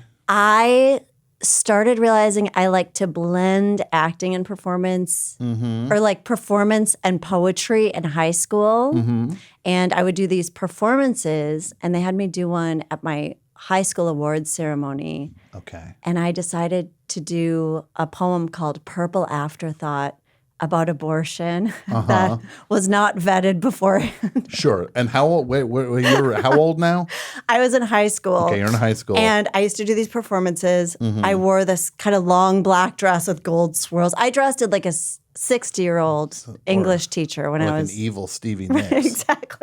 Exactly. I actually had the same dress as my teacher once on the same day. Did you ever run into your teacher at the same store shopping for the clothes? No, but you know what's so funny? I used to go, Mom, can we please go to Pier 1 Imports? Because they sold clothing at the one by my house. And Really? They had pants with like elephants on them and long wooden earrings. Okay. And so you were the reason that they stocked clothes. Right. Pier 1 Imports. Just be like, we're still selling stuff. We have one pretty reliable customer coming in here. One overly dramatic teen in maroon lipstick. This kid loves our clothes. Tiny mirrors on them. Right. So you did your abortion. So, yes. So I stand on a chair, and it's, it's a ceremony where they're like, and the winner for the basketball team. And I go, she has 30 minutes to tell me about 2 abortions. And I go, you don't know the color purple like I do, she said. As her cranberry mittens turn us, they turn the wheel into the grocery store lot. Loneliness is wondering who to attack. We discuss pain with a fist in its stomach, and the silver street hears us and agrees. The silver street grins, and I bear it. It was this longer poem. And this is in what sort of gathering again? Just a normal Minnesota. Let's celebrate people who had good grades this year. Sure. So and then they were just like, and then we have this kid's gonna just do a little dance. My poetry teacher at the time in high school, when I had so many teachers who inspired me and encouraged me to write poetry. Sure. And I had a teacher, Lorna Williams, who said, you should go take some poetry classes at the University of Minnesota. So I would go do that, which was so nice. Looking back, I can't believe my mom let me leave high school to go take this night class. Okay. It was, a lot of like, single older people writing about their canaries and You're a such. kid. Yes, I was the youngest person in there by far. And I had this incredible teacher. And so I wrote this in that class, not in my English teacher's class. So I think they were like, oh, she's probably going to do the poem she wrote about the Minnesota loon. Yeah, exactly. And then smash cut to wake up, sheep. Wake up. Lizzie's got a poem. Right. It's gonna. This is not the poem you want to hear. This is the poem you need to hear. So, and I didn't even think of it at the time because I didn't know. I wasn't too aware of what was going on in the world politically, or even that it was an issue. It was just something that happened with a friend, who was telling me she had an abortion. So I did that poem. You know what? There was no negative response. But it was like, wow. It was partly, wow, you wrote that. And I think some of the parents thinking, who is this about? Yeah. Is it my kid? Yeah. Or I don't know. I don't want to say what they thought because I actually have no idea. Look. And maybe they all loved it. They might have all loved it. I'm going to say it's not your concern what they thought of it. But you probably blew some minds that day where they're just like, who's that? And they're just like, hey, we all pulled together. Here's a ticket to Los Angeles.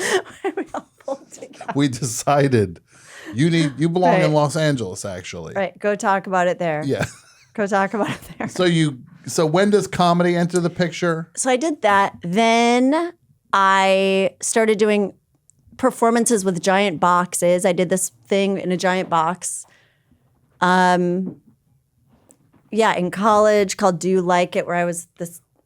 This piece I did with sponges, and it was had kind of an eerie tone to it, but I felt like people were laughing, and I thought. But what's weird is when I was in high school, I had an epiphany that I wanted to be a comedian, and I ran downstairs and I go, "Mom, I think I want to be a comedian." And I remember my mom going, she goes, "Lizzie," she was smoking, playing solitaire. She goes, "Women who are comedians are fat and depressed." So right. I go, you know what? I'll just be a performance artist then. Sure. You're like, what about performance artists, Right. Mom? Who did you want to be like? Who was a figure who made you want to do comedy then at that The point? first person, I don't even know that I had anyone in mind, but the first comedian I remember really affecting me was Sam Kinison. Okay. And I was at my boyfriend's house, is playing on the TV downstairs, and he was like, "Why don't you go?" What? Yeah. I mean, it was like a truly offensive act. that awesome Yeah. thing where he's just like, why don't you go where the food is? Oh, geez, if we only had thought of that. Boy, let me write that down. Oh, wait, I don't have anything to write anything down with. But at the time, No, I know. I Listen, yeah, listen, yeah, I'm just reliving it right now. But like I'm with the you, way he was like, I thought I resonated with that Sure. energy, and I just thought that what I saw that and what he was giving off was so impactful and so special to me, Mm-hmm. and also confusing, I think. Sure, that you were just watching a human basically like have a temper tantrum on stage and get applauded Right. and celebrated for screaming at everybody. Who wouldn't want to say, like, I wonder if I can do some of that? Wasn't he in a music video for like Wild Thing? Oh, yeah. No, Okay, yeah, so he's a handful, and he's one of the recurring fascinating characters of this show was some roads lead back there because we're just like he just seems like a monster, like a bridge troll. style maker. Yeah, Berets. He's wearing berets. That tweed jacket, that heavy tweed jacket. Yeah, who can do a comedy in heavy tweed? Can you imagine that jacket? That's a winter coat. Right. And he's on stage in that winter coat. He's getting all sweaty. Wears snow pants. The snow and that beret. Gross. Now, So, LizzyCooperman.com. The thing we're doing tonight, we have a topic on the table right now. We're talking about the things that that scared you when you were a kid. Because we got a lot of different ones. So I'm getting all sorts of responses coming in. what's been the most common one so far? Has anyone said swimming, put deep end of the swimming pool? Well, that's a great one because that one scared me. The idea, I was scared that there was going to be a shark anywhere that there was water. Right. I could be in a pool and there's literally. What if you're like, I could be at the Four Seasons Hotel when I'm 7 years old? Yeah, no, I'm not. Please, no, I'm in a lowly above ground pool. And I'd be in an above ground pool and I would just be like, there's a chance a shark could get me in this thing. I just got to look. Right. Did you ever think the lines at the bottom of the pool, especially if there were lines, I would always go, oh, that could be a shark. Anything that I couldn't see in a pool, like any of the pools that had like text, like too much color at the bottom, was like dark. Yes. I was like, I don't like that. Anything could be down there. It's like, it's a pool. Right. There's not. I'm still just like, oh, no, I know it's a pool. I just got to take a quick look. Let me take a quick look, see. Make sure, because also like eels. I don't like eels. Like an eel would be scarier than a shark to me, actually. Wow. Yes, I can see that. Yeah, I can see that. Coming at you? Right, an electric eel. 'Cause they can strangle you too. Oh, well, thank you for adding that to my eel fear. I don't know. now. I don't know. I don't want to spread anything. I don't want to be a whistleblower. But just picture eels. like an eel tucked in the corner of the pool and something. It's like, look at this kid. Right. Look, it's feeding Wait, time. are you a good swimmer?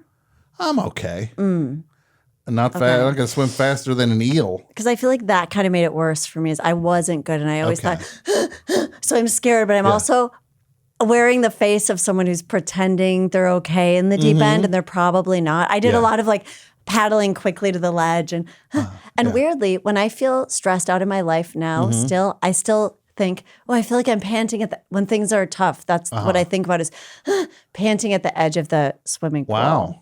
Do you have a lot of associations tied to the horrors of swimming?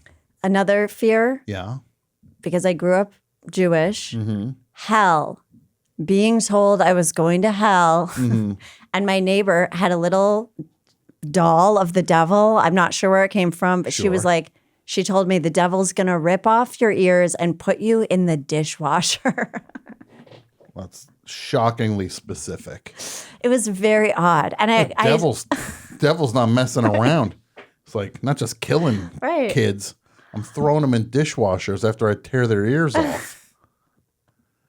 No, look, the devil, not so much with me. I grew up in what you would call a lapsed Catholic household. Oh. So it was kind of just like, I'll take my chances. I like the assonance there, lapsed Catholic. Yeah. Not a whole lot of. Our house was a whole lot of my mother being just like, we really should go to church. like once or twice a year. Be like, we really should. And be like, yeah, sure. You just threw an egg in the ball backyard. rolling on that.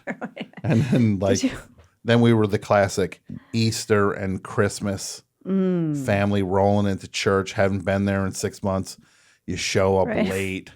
No seats in the pews. You're just against the back wall. And the regulars at the church is just looking around just like, I show up here every week and these carpetbaggers, the holiday Christmas comes around. Now here you come. Oh, now it's time to come to church. Right. And it's like, and they're just like, I'm here every week. I'll be here next week. I know you're not going to be here next. Like getting like those side eye glances from the lifers.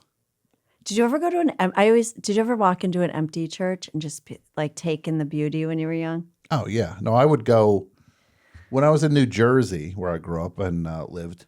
I would walk around the Princeton University campus, which has this beautiful church in it, and it is just so not anything to do with religion or anything like that. It's just a beautifully constructed, like really old church with insane stained glass, and it was just like beautiful to see. It was just like it was very quiet, and it was just a very. I liked going there a lot and just sitting, and I was not praying or anything, but I would just go sit in there. I guess it's a form of praying, right? I love those spaces. I feel like walking into there is some kind of connection, not necessarily to Catholicism, but it feels like there's some sort of reverence to at least not talk on your phone in there, for example. Like maybe it's just like the very basics. The idea, like I'm not going to be just like church. Right. I don't bring my Mad Libs in here. Yeah. What's up? Right. Where am I? I'm in church. There's nobody here. Did you do confession? When I was a kid, yeah. Wow. But I didn't have anything to really confess. I would just like go like, I don't go to church. It would be like what I had to confess. It'd be like, I don't go to church. Right. I like ate snacks I wasn't supposed to. I ate when you're a kid, what am I doing? That's so bad. What am I going to say? Like, I coveted my neighbor's wife. I'm like 11. But you did. At 11, yes. I was a huge... I just coveted all my neighbors' wives. So the pool and hell for me, I had. Did you ever watch? There's a movie called Trilogy of Terror. No, that was like a movie, and I know people kick that one around a lot when we talk about the things that scared us. There was this movie when I was a kid. It was I think a made-for-TV horror movie called Trilogy of Terror, and it had Karen Black had one of the 3 segments in it where she was in a house and she's getting chased around by this little like voodoo doll thing that's like chasing her, running out of the fireplace and all these things. Hey, Brett, any chance you could pull up a picture of the doll from Trilogy of Terror? You know what's so crazy? Well, we can flag it for follow-up. Tell me. It scared me. I watched it. I was staying over at a relative's house. My parents were out of town. God knows where my parents were. And I watched Trilogy. I don't know who let me watch this thing, but I watched Trilogy of Terror. It like ruined me for like weeks. I was just so scared. Oh my God. Of that thing. And then I saw the dumb thing as an adult. I'm just like, that's the dopiest looking thing I've ever seen, but I'll still never watch it. I see pictures of it. I feel like there's a lot with triangles in horror movies because Okay. I'm remembering, did you ever see Watcher in the Woods? Which one's that? I think it starred Betty Davis. Is that, I might be making that up. I'm not sure. Watcher in the Woods. Look at that. Oh my gosh. Guy scared the tar out of me. Great teeth. Yeah, great teeth. Invisalign. I thought he was going to chomp me as a kid. He's got that weird weapon. He's got those teeth. He's got that unkempt hair.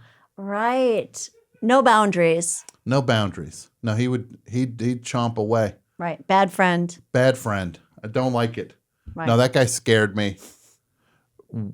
Watcher in the Woods. Watcher in the Woods is all about some woman named Karen who died. Okay. And to bring her back, there's something where I think it's Betty Davis. She has a stick and she is drowning this woman, pushing her body into this body of into this some kind of pool. And later she goes, I was trying to save her. Like I was hoping she would grab onto the branch and that I could lift her out of the water. But she's going, But at the end, it's 3 people and they have to join hands to bring this girl back to life. Okay. And they keep seeing Karen backwards in mirrors and it'll be like Narek and stuff like that. I hate backwards. Anything backwards scares me. Right. Backwards. Right. Backwards masking, hearing any thing played backwards freaked me out as a kid. Right. Like hearing that, I'm just like, and I know what it is. It's a stupid backward. Like if I got if you get this album and you spin it backwards, you can hear a message on this thing. I would do that. And would just always like, right. And it's like the whole thing's scary. It's not even the message on it. Right. And then it'd be like, listen, he says we love you, sweet Satan. Right. I'd be like, I don't care about that. I'm not even getting that far. This whole thing's terrifying to me. Right. No, that backwards masking. But this is what. I'll say one other one, then I'll say what one thing we can talk about to go to another segment. Don't worry, you didn't make the chair. I did. You made that chair. Then we poet, comedian, chair maker. Chair, exactly. Mystic. Right. Sigmund and Sea Monsters was a show. It was like a Sid and Marty Krofft thing. And it was like about this lovable sea monster, Sigmund. He was a cute dude who hung out with some humans in this beach community. But then there were his relatives or whatever. And they were mean and they were scary. Brett. Brett's looking for Sigmund and the Sea Monsters. That one, they scared me. The other sea monsters. Not the good, not Sigmund. He was cute. Do you know what I'm thinking they look like? What's that? Did you ever read The Phantom Tollbooth? Oh my God, yeah. Okay, because this was actually pretty scary to me, was the doldrums. Mm-hmm. I don't remember. I read it so many times. He goes into a neighborhood and there are these kind of weepy things that look like they're made out of gel. They appear to be wet. Yeah. And they're like, slow down. You don't have to be anywhere. I don't like it. And then he gets trapped in his car and just consumed by these kind of wet monsters. Oh, I forgot about it. I used to love that book. Same. Can you go back to this segment? Show look at those. Look at the mean face on that one dude. They were mean. With a hairpiece as well. Yeah. That is goopy seaweed on their head. Hated it. It's very vegetable-like.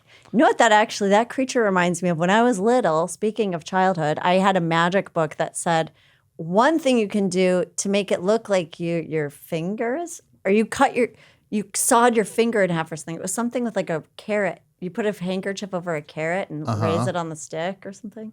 Like a magic That's trick? what that guy looks like. Yeah. He looks like a sliced... A carrot with a handkerchief thrown over it.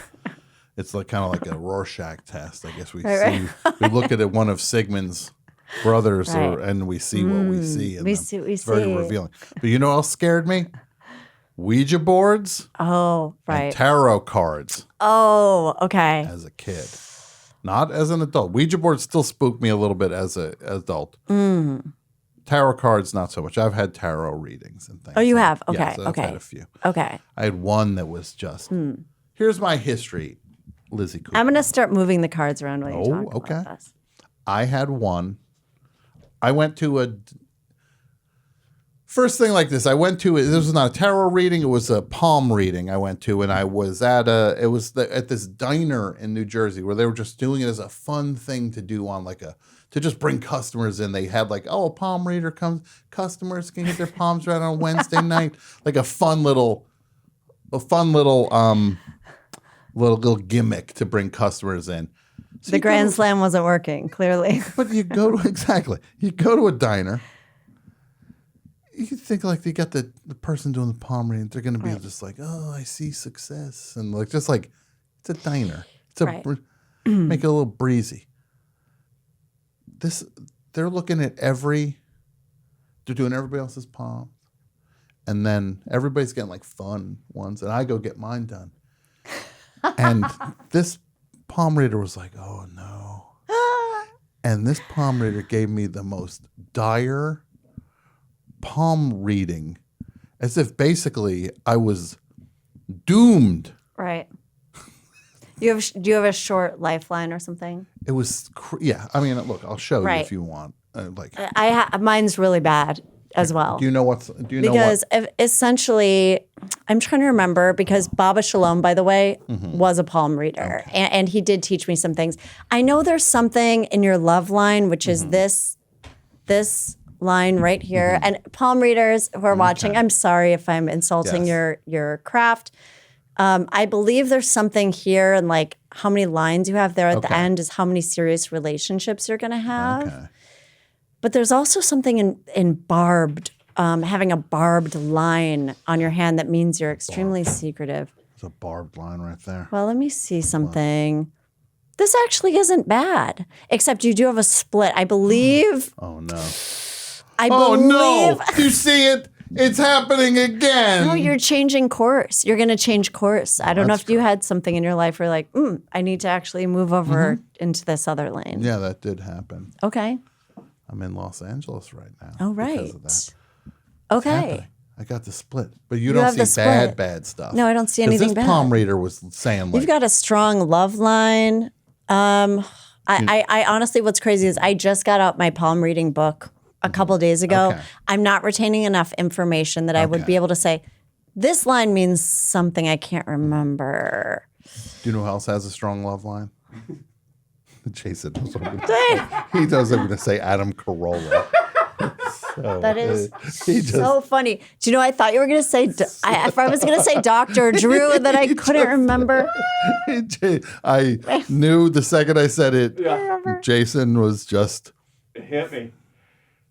Okay. Oh my God. Love line. Okay. Yes. But Tom, and I'm telling you this with respect to the palmistry artists out there, I don't know it as well as I used to. Okay, that's fine. So just say I'm gonna live. There's something. Just say, Tom. I wish I had my book. Mine is awful, and mine forks at the end. It's Lizzie. Just say, Tom, you're gonna live. I see only strength in that palm. Thank you. I see strength, beauty, and tenacity. That's all I needed to hear. Thank God. Mm-hmm. Thank Christ, right, Jason? Thank Christ. Thank Christ. Now, Lizzie.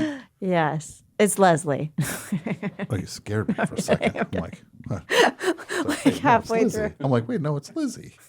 Now I'm just my brain's falling out of my ears. You do tarot readings. Mm-hmm. Because you're a stand-up. Yes. Do you love stand-ups? Do I love stand-ups or stand-up? Stand-up. I meant to say stand-up. Do you still love it? I absolutely love it. Mm-hmm. And I like to have a catharsis. Okay. I love stand-up when I have some kind of breakthrough on stage. I like to feel that something happened. Okay. Much like going into a temple. Sure. Or something. But yes, I do love stand-up. Okay.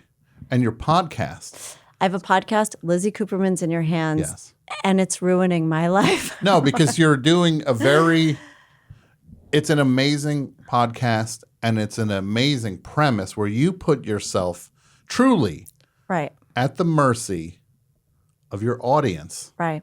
Where you'll say, should I do this? Or should I do this? Right. And then you don't even know. And you research and you explore what each thing would be. Right.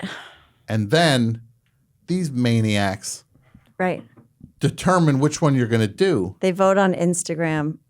Every Thursday, they go to my Instagram stories and vote between two things.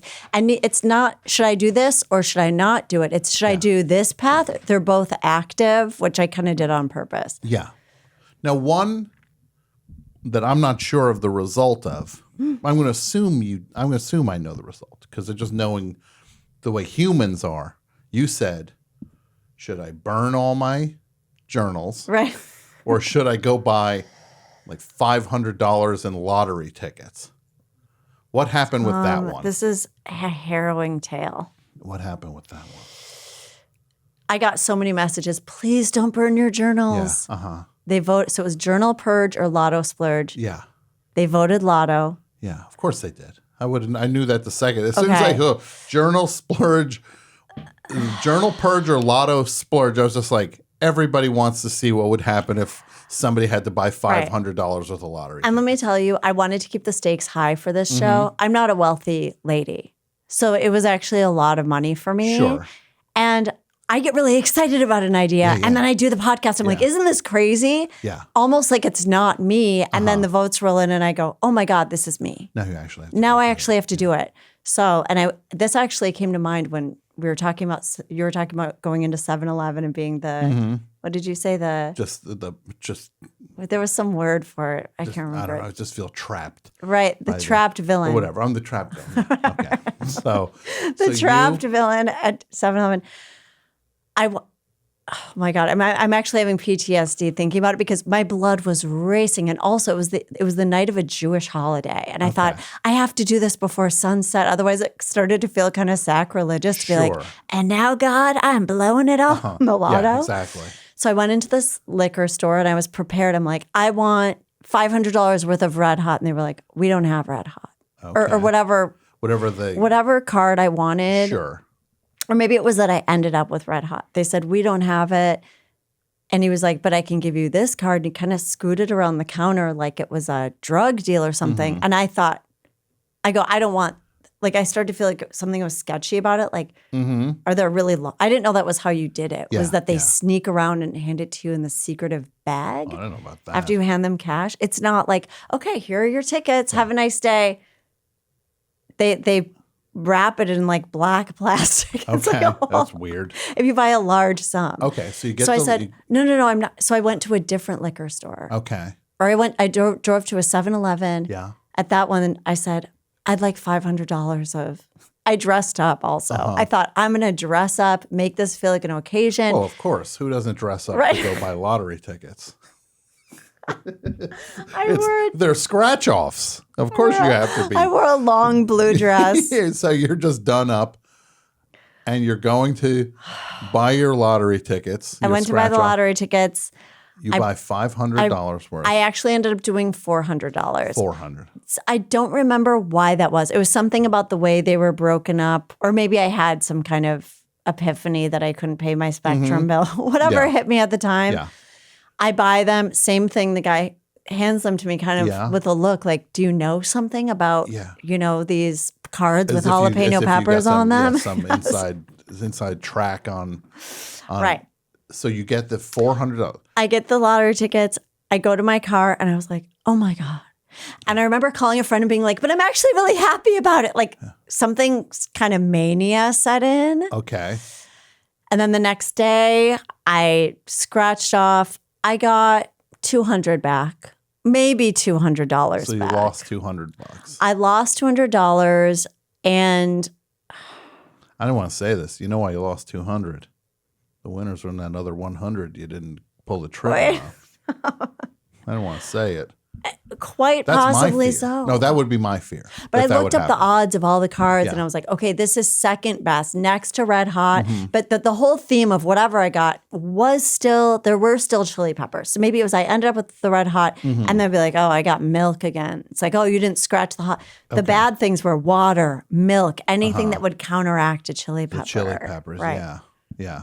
I'm thinking about the band. Yeah, no, and I realize now next time I hear them playing, I'm going to pour milk in my ears.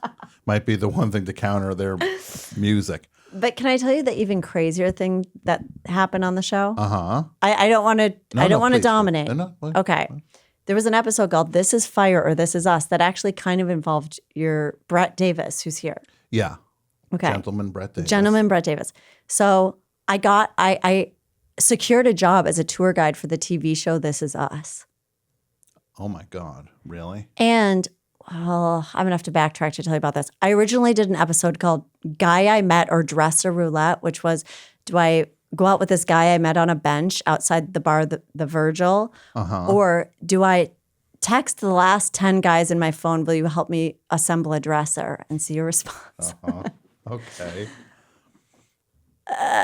Which one was that? They voted dresser roulette. Of course. Yes. So I have an expert on every episode, and the expert at the end of our conversation said, he goes, by the way, I'm single and I would like to be added to the list. So everyone said, ask that guy. He was so great on the show. So that stranger comes over to my house to assemble the dresser. And he did it wrong. Let's just say this was a three episode long thing where he comes over. He said it would take 40 minutes. It took 2 hours. I said, didn't even do it right. honey, I've got an appointment at the Genius Bar. Wrap it up, sweetie. Yeah. He leaves. The next episode, they voted for something called Mom's Day. It was Mother's Day. I said, next episode, I'm going to finish putting the dresser together by myself.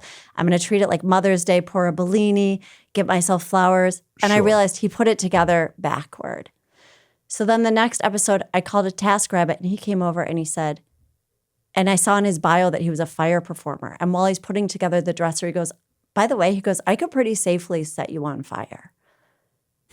Like at a comedy show. Sure. So then it was This Is Fire or This Is Us. Do I become this tour guide for This Is Us? Or do I let this TaskRabbit set me on fire? And it was going to be at Brett Davis's show.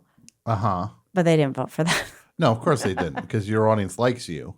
There won't be a show next week. Right. Potentially, if it turns out that guy's like the fire equivalent of the guy building the dressers, he'd be like, whoops. Except it means that you get charred. Right. Then. Not like, oh, your dresser's backwards. Sorry. This is like, oops, I messed up. Right. You're on fire. When I got to Brett's show, also, I realized it was like a canopy of trees overhead. Absolutely be the most dangerous thing in the world. Right. Yeah. And then I was thinking, what joke would end with me bursting into flames? Because I would have to come up with. Yeah. No, I am glad that your audience has. Right. They are a benevolent audience. Yes. They do not want to see you actually set on fire. No.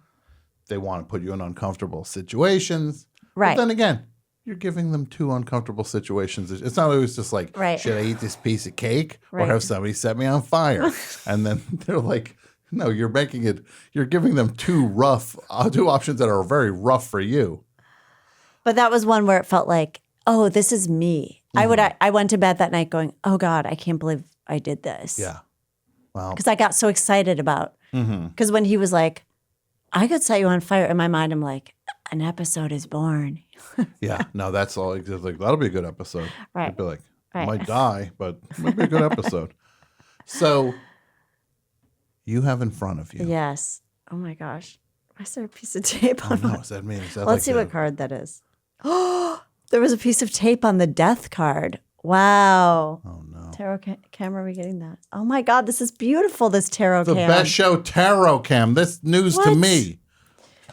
Well, look at that. You know what I'd I like love to it. do, Tom? I'd like to hand you the cards and kind of get your energy on them. If you can move those around and think about something in your life that's affecting you right now, or just if there's anything that you want an answer on, you can also talk about it. You don't have to be shrouded in mystery. No, I don't have to be shrouded in mystery, but well, I'm just dividing the cards up here. I am going to think about it. Okay. privately, I though. want to also. Okay.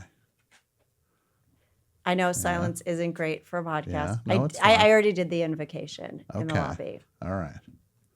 I said, give me the divine wisdom to help Tom Scharpling. Oh, thank and let me purify my thoughts and actions to be able to Amazing. do so. So I'm simply translating. Okay. Because I was always scared when the Ouija board that the devil was going to show up and start beating me up. The devil is actually one of my favorite cards. Indulge. Okay. The devil wants you to indulge. All right.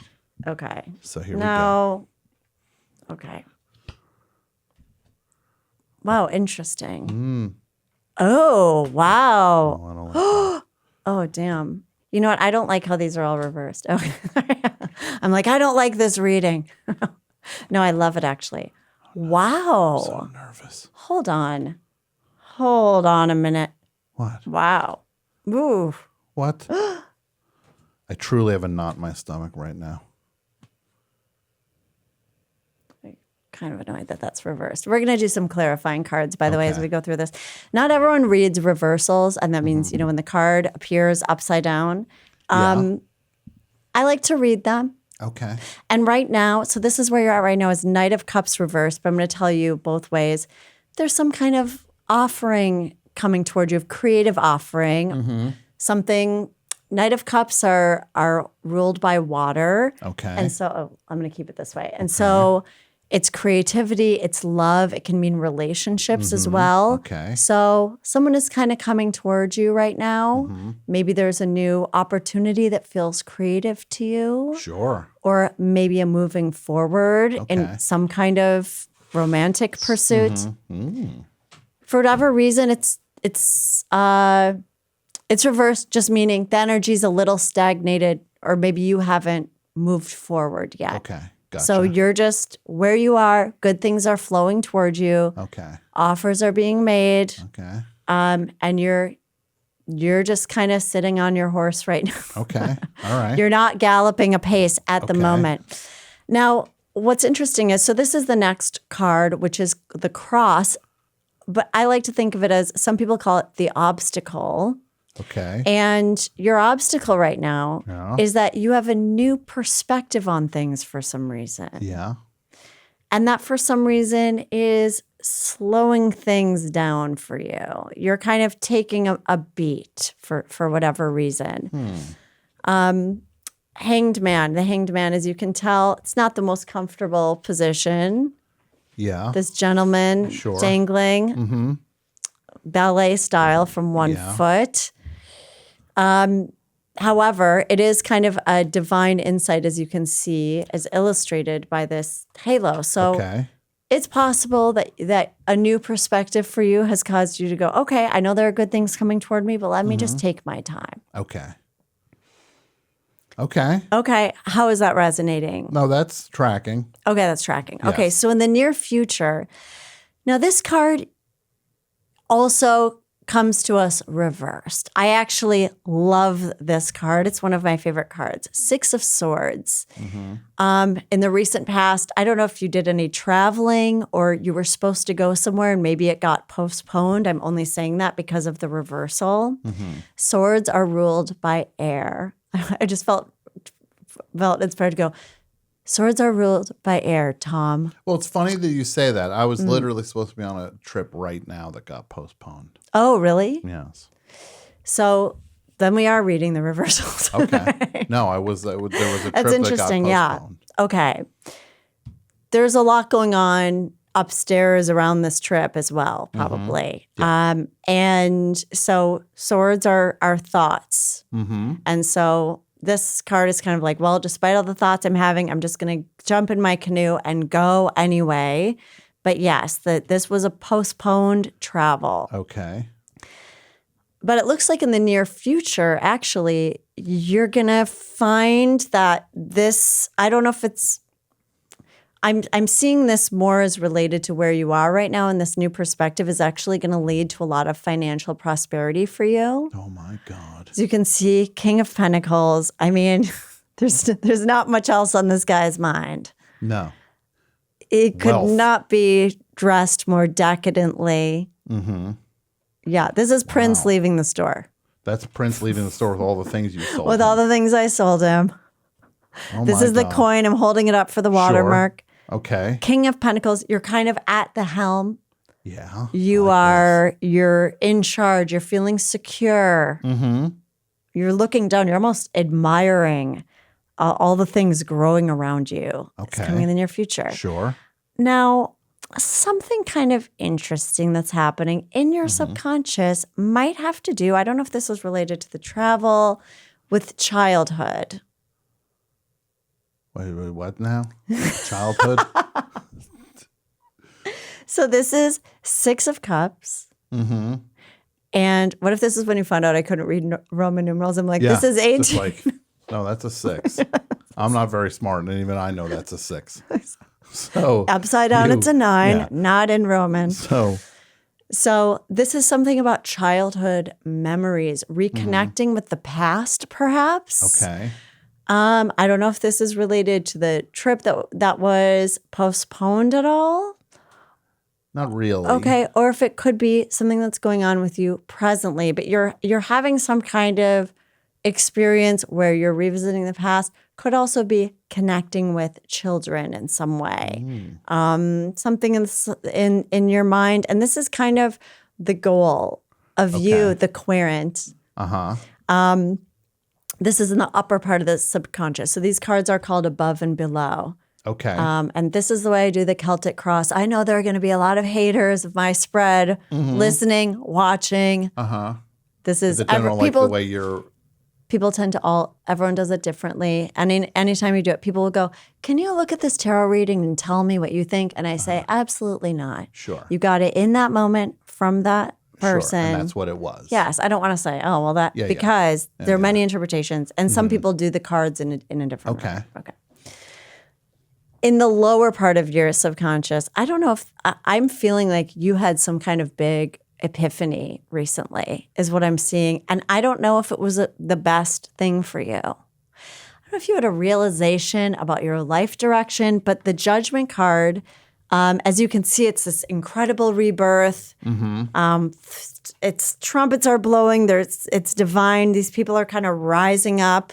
It's something coming to you that you also had a change in perspective as your obstacle. So I'm thinking you had some kind of revelation that's maybe gave you pause because this is in the lower part of your subconscious. And I don't know if this has to do with a change in direction. This might be unrelated to the rest of the reading. Okay. This may have been just something that happened that maybe is kind of infusing the moment. Okay. Yeah, I can see things in it without me going into a microphone. Okay, well, let me also tell you, these are major arcana. So this is a major card in the deck, and these are the ones, and not that we're ignoring all these other beautiful cards, but these are the ones we pay stronger attention to. And they're these seem very connected to me because it's slowing the process of things moving forward with this partnership or this offer. And so this dawning, I'm seeing a dawning. Advice card. Wow. Okay. We have 3 of Pentacles. Okay. This also came up reversed. So this is a collaboration with other people. So you're meeting at this cathedral. You're doing really meaningful work. And the way I'm taking this reversal, I feel like you're being really smart and making really smart moves right now. Okay. Because a lot of the things in here just tell me that you're pumping the brakes in certain areas, and I think that that's what feels right to you. If you don't mind, I would like to draw some clarification cards on this.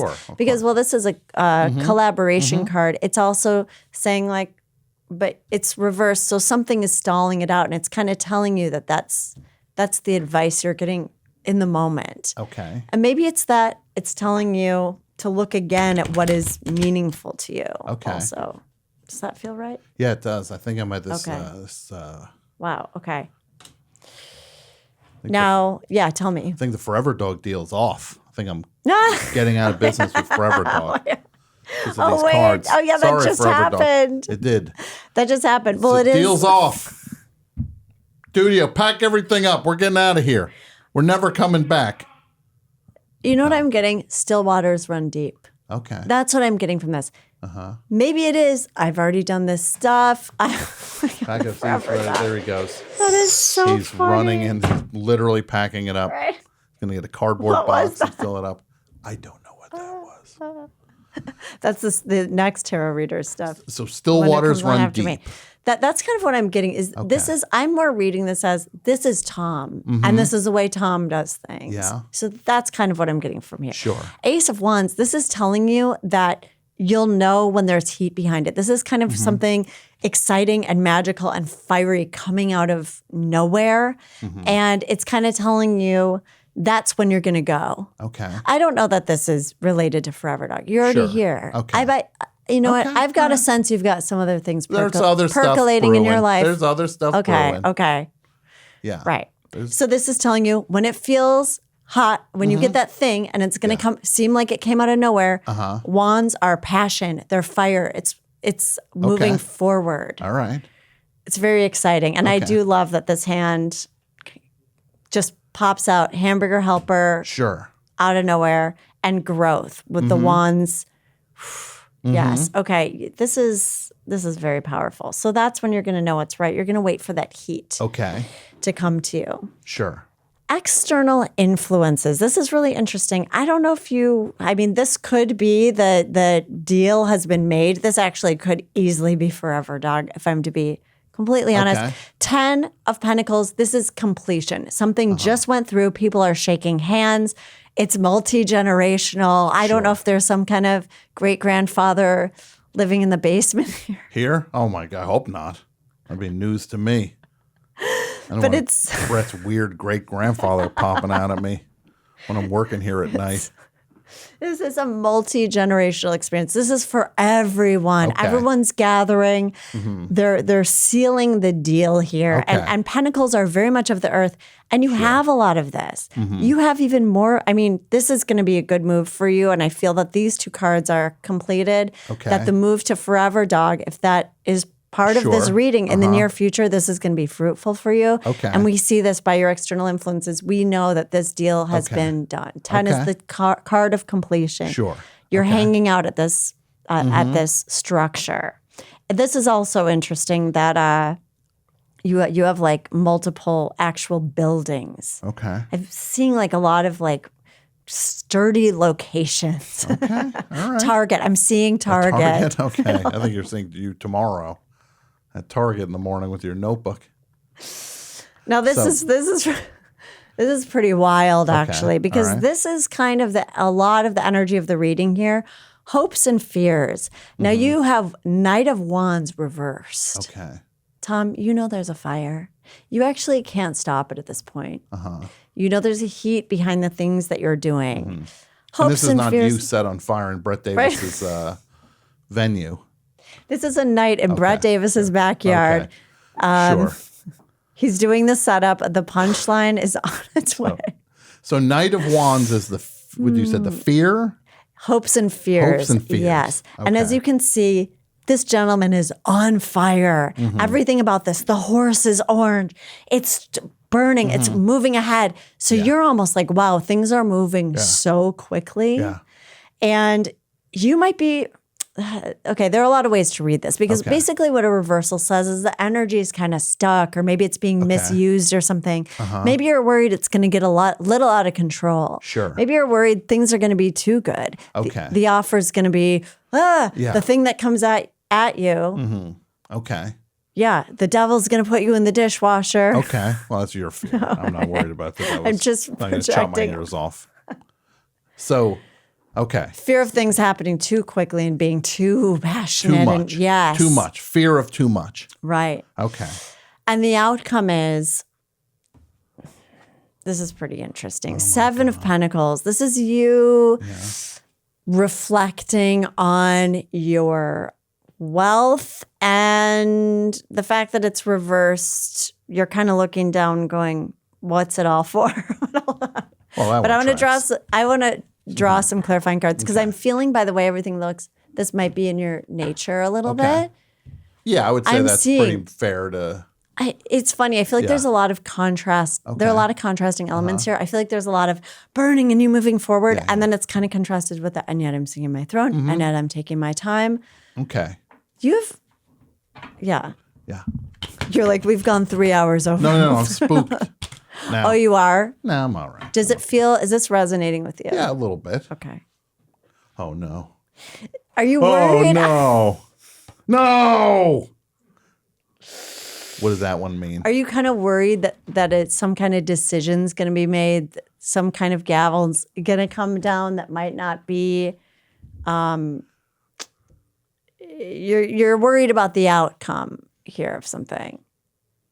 Sure, I'm worried about the outcome of them, all things all the time. You're worried you're going to be working too hard. Oh, no. Is that a work card? I mean, this person is 100% persevering. That's the crazy thing is. But you know what? I feel like He looks like me. You know what I'm getting from you actually from all of this? This is a card of someone just like, okay, I'm driving these wands into the ground. I'm almost there. Mm-hmm. I've got my tunic on, working so hard. I'm wearing 2 different shoes to work. Yeah. I don't even have time to think about the footwear here. Yeah. I'm just like, your passion, your fire. What I'm getting is you can let go a little bit. Because I'm looking back at the advice card for you of you're thinking about this collaboration. And you know what? I think this is kind of the key to your reading in the advice card is to wait until it feels absolutely right. And the thing that comes to you, it's going to feel divine. It's not going to feel like, I put in a million hours and the whatever the water does to the stone that takes forever, which I read in a Rob Bresney horoscope. Okay. Look it up. This is more like, oh, I'm sorry, I just spit across the top. You didn't spit, don't worry. I'm like, it's not COVID, it's polio. Yeah. Oh, great. Oh, thank you. Well, I do have a polio vaccine. Okay, good. So this is, I'm saying, where I'm looking in this reading is straight to that advice card telling you to believe in the magic and kind of the fire of what's going on to you when the moment feels right. Okay. If you don't mind, I'd like to draw one more clarifying card. I'm ready. What? You always go like...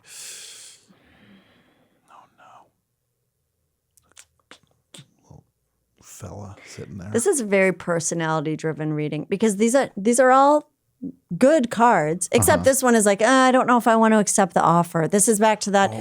This is turning back into this partnership creative thing where you're like, oh, this hand is popping out of nowhere, offering me a chalice. Reopen the Forever Dog negotiations. Right? I want You ordered one candy bar a week added to the deal. They're bringing you a Moscow mule. So what is it? This isn't what you ordered. That's not what I ordered. I'm sending my drink back. That one, it's like he's thinking there. He's going like, oh boy, oh boy. Right. I mean, I could draw a million clarifying cards. Okay. Let's do one more. I did one more and it's really good. This is the ultimate like positive, a partnership that allows you a feeling of duality and kind of the ability to see into another. Wow. This is the Lovers. It's divinely inspired. It can be a positive relationship card. Okay. This could also mean that whatever this partnership is coming toward you, as we see with the Knight of Cups that was kind of stalled out, it's going to end up being feeling very divine. What I'm really getting from this, Tom, this is all personality stuff. This is all great too. Okay. A lot of this is I'm getting answers, I'm working hard, I'm reflecting on my work, and then yes. You asked for one more card and you got it. And this is the final card is the Lovers. You hear that? Standing there in their purest form. Yeah. It's an energy. Yeah. I always think with this card about, I once read that this card is related to the animal, the duck. Okay. And I always think about this thing I read in this book, Voyager Tarot, that said, be like the duck. Be involved, but above it. Be partly in the water and partly above. Okay. Well, Lizzie, this is amazing. This was a great Tom, I'm tarot so reading. glad. Now I feel positive about it. Now I feel good. I'm working. I'm hesitant about certain things. Right. You're hesitant about these collaborations. Yeah. Yes. The ones in the pipeline. Yeah. But I'm going to be as rich as that king of what is it? King of Pentacles. King of Pentacles. King of Pentagrams. Yeah. The King of Pentagrams. Yeah. I mean, look at this. You're going to be your golden mallet I'm there. start calling myself the King of Pentagrams. Pentacles. That's beautiful, actually. Yeah. Well, what's interesting is when you invoke tarot, some people draw what's called a signifying card, and they say to choose. What is your astrological sign? Do you know? Can you guess? Okay. I'm torn between earth and fire for you. Okay. I'm wrong. Aquarius. Tom. Yeah. That is that's a sign that for me is a bit shrouded in mystery. Okay. It's a very intellectual sign. Mm-hmm. Interesting. Yeah, no, I'm look, I short-circuited a little bit with this reading. Okay. This is amazing. Oh, I'm so glad. I and feel by the very way, good about this. If anyone listening to this wants one, go to my website because I'm doing them one-on-one over Zoom now. Okay. And I'm actually loving it. Yeah. Mornings at Target. Or come find me at Target. Just go from Target to Target. Look for the Starbucks in the Target, not the Pizza Hut. You will not be doing them at the Pizza Hut. Wow. Right? Well, maybe later in the day you'll move over I'm to not Pizza going to Hut. kick a Pizza Hut out of bed. I would go to Pizza Hut. Sure. Oh, I'm not judging Pizza Hut. Don't worry about that. I just think in the morning you've already done your writing by the time Pizza Hut opens up at Target. Tom, I really love this. This is amazing. This is truly a thrill. You're full of revelations. Wow. You hear that, everybody? Should I clear the cards and get this energy out? Okay. You hear that, everybody? I'm full of revelations, and I'm the king of pentacles also. I want to do a thing where I'm the tarot dealer and I get like a blackjack outfit and I want to get like a card shuffler. And yes. Wouldn't that be fun in Vegas to go? That'd be amazing. Yeah. Get You're just set up at a reading? table, like blackjack. Right. Like all the games are there, all the card games, and then Right. you're just there, it says tarot. Right. And people are like, what's the minimum on this table? And you're like, what do you think the minimum is? What are we gambling? Yeah. Your fate. Yeah, exactly. Oh, just your fate. Well, Lizzie, this is such a thrill having you here. I can't even believe it happened. No, it did I'm happen. so It's honored to amazing. have been this, here. This is truly great. Thank you. Your podcast is amazing. Thank you. Where do people get it so again? honored that you listen to it. People get it wherever they get podcasts. Lizzie now. Cooperman's in your hands. Yes. Yeah. And Find it. It's great. Relish in it. Get a reading. I love doing the readings. And the confidentiality, I'll never tell. Okay. I love it. Yeah. Well, what I'm going to do is I'm going to play something real quick. Okay. And then we're going to come back and we're going to talk to, we got to talk to Mike and we'll take a couple calls. Okay. And then we'll wrap out. It's going to be fun. Mike has a fun segment coming up next. In the meantime, let's listen to something by the Ngozi family. All right. Ngozi family from the Day of Judgment album. That's the title track. And if you don't know who they are, look up Ngozi family. You are in for a truly exciting adventure learning about the Ngozi family and Zamrock and all of it. It's some of the best music that's ever been made from Zambia. Can't recommend taking a Zamrock dive and learning about all that music from the 70s. Just the greatest. All right, let's go to the phones. Let me take a quick call and then we'll talk to Mike and Pat and see what's up. Mike had a fun adventure. We're going to talk to him. Hold on real quick. Best show. Hello. Hello? Can you hear me? Hi, how are you? To whom am I speaking? This is Oscar from Chicago. How's it going? I'm good. How are you, Oscar? Good. I'm just listening to the best show and reading the chats up in Twitch. It's nice, right? The Twitch chat is nice. Yeah. It's cool having nice I enjoy it a lot. chit It's chat. funny. Getting some nice chit chat's nice. It's nice having some nice chit chat. I like it. Yeah. Well, I can tell you what I was afraid of as a kid. It's a bit controversial. All right, let's hear it. Yeah. So I was raised Catholic. So, that meant I went to church every Sunday and with the occasional Sunday school here and there. And I learned the ways of the Catholic ways and all that stuff. But I never said this to anyone as a kid because I was afraid I was going to be bullied. Oh, no. But I was afraid of Jesus because, you know, you go to church and you see Jesus covered in blood. Yeah, that was spooky. It's scary.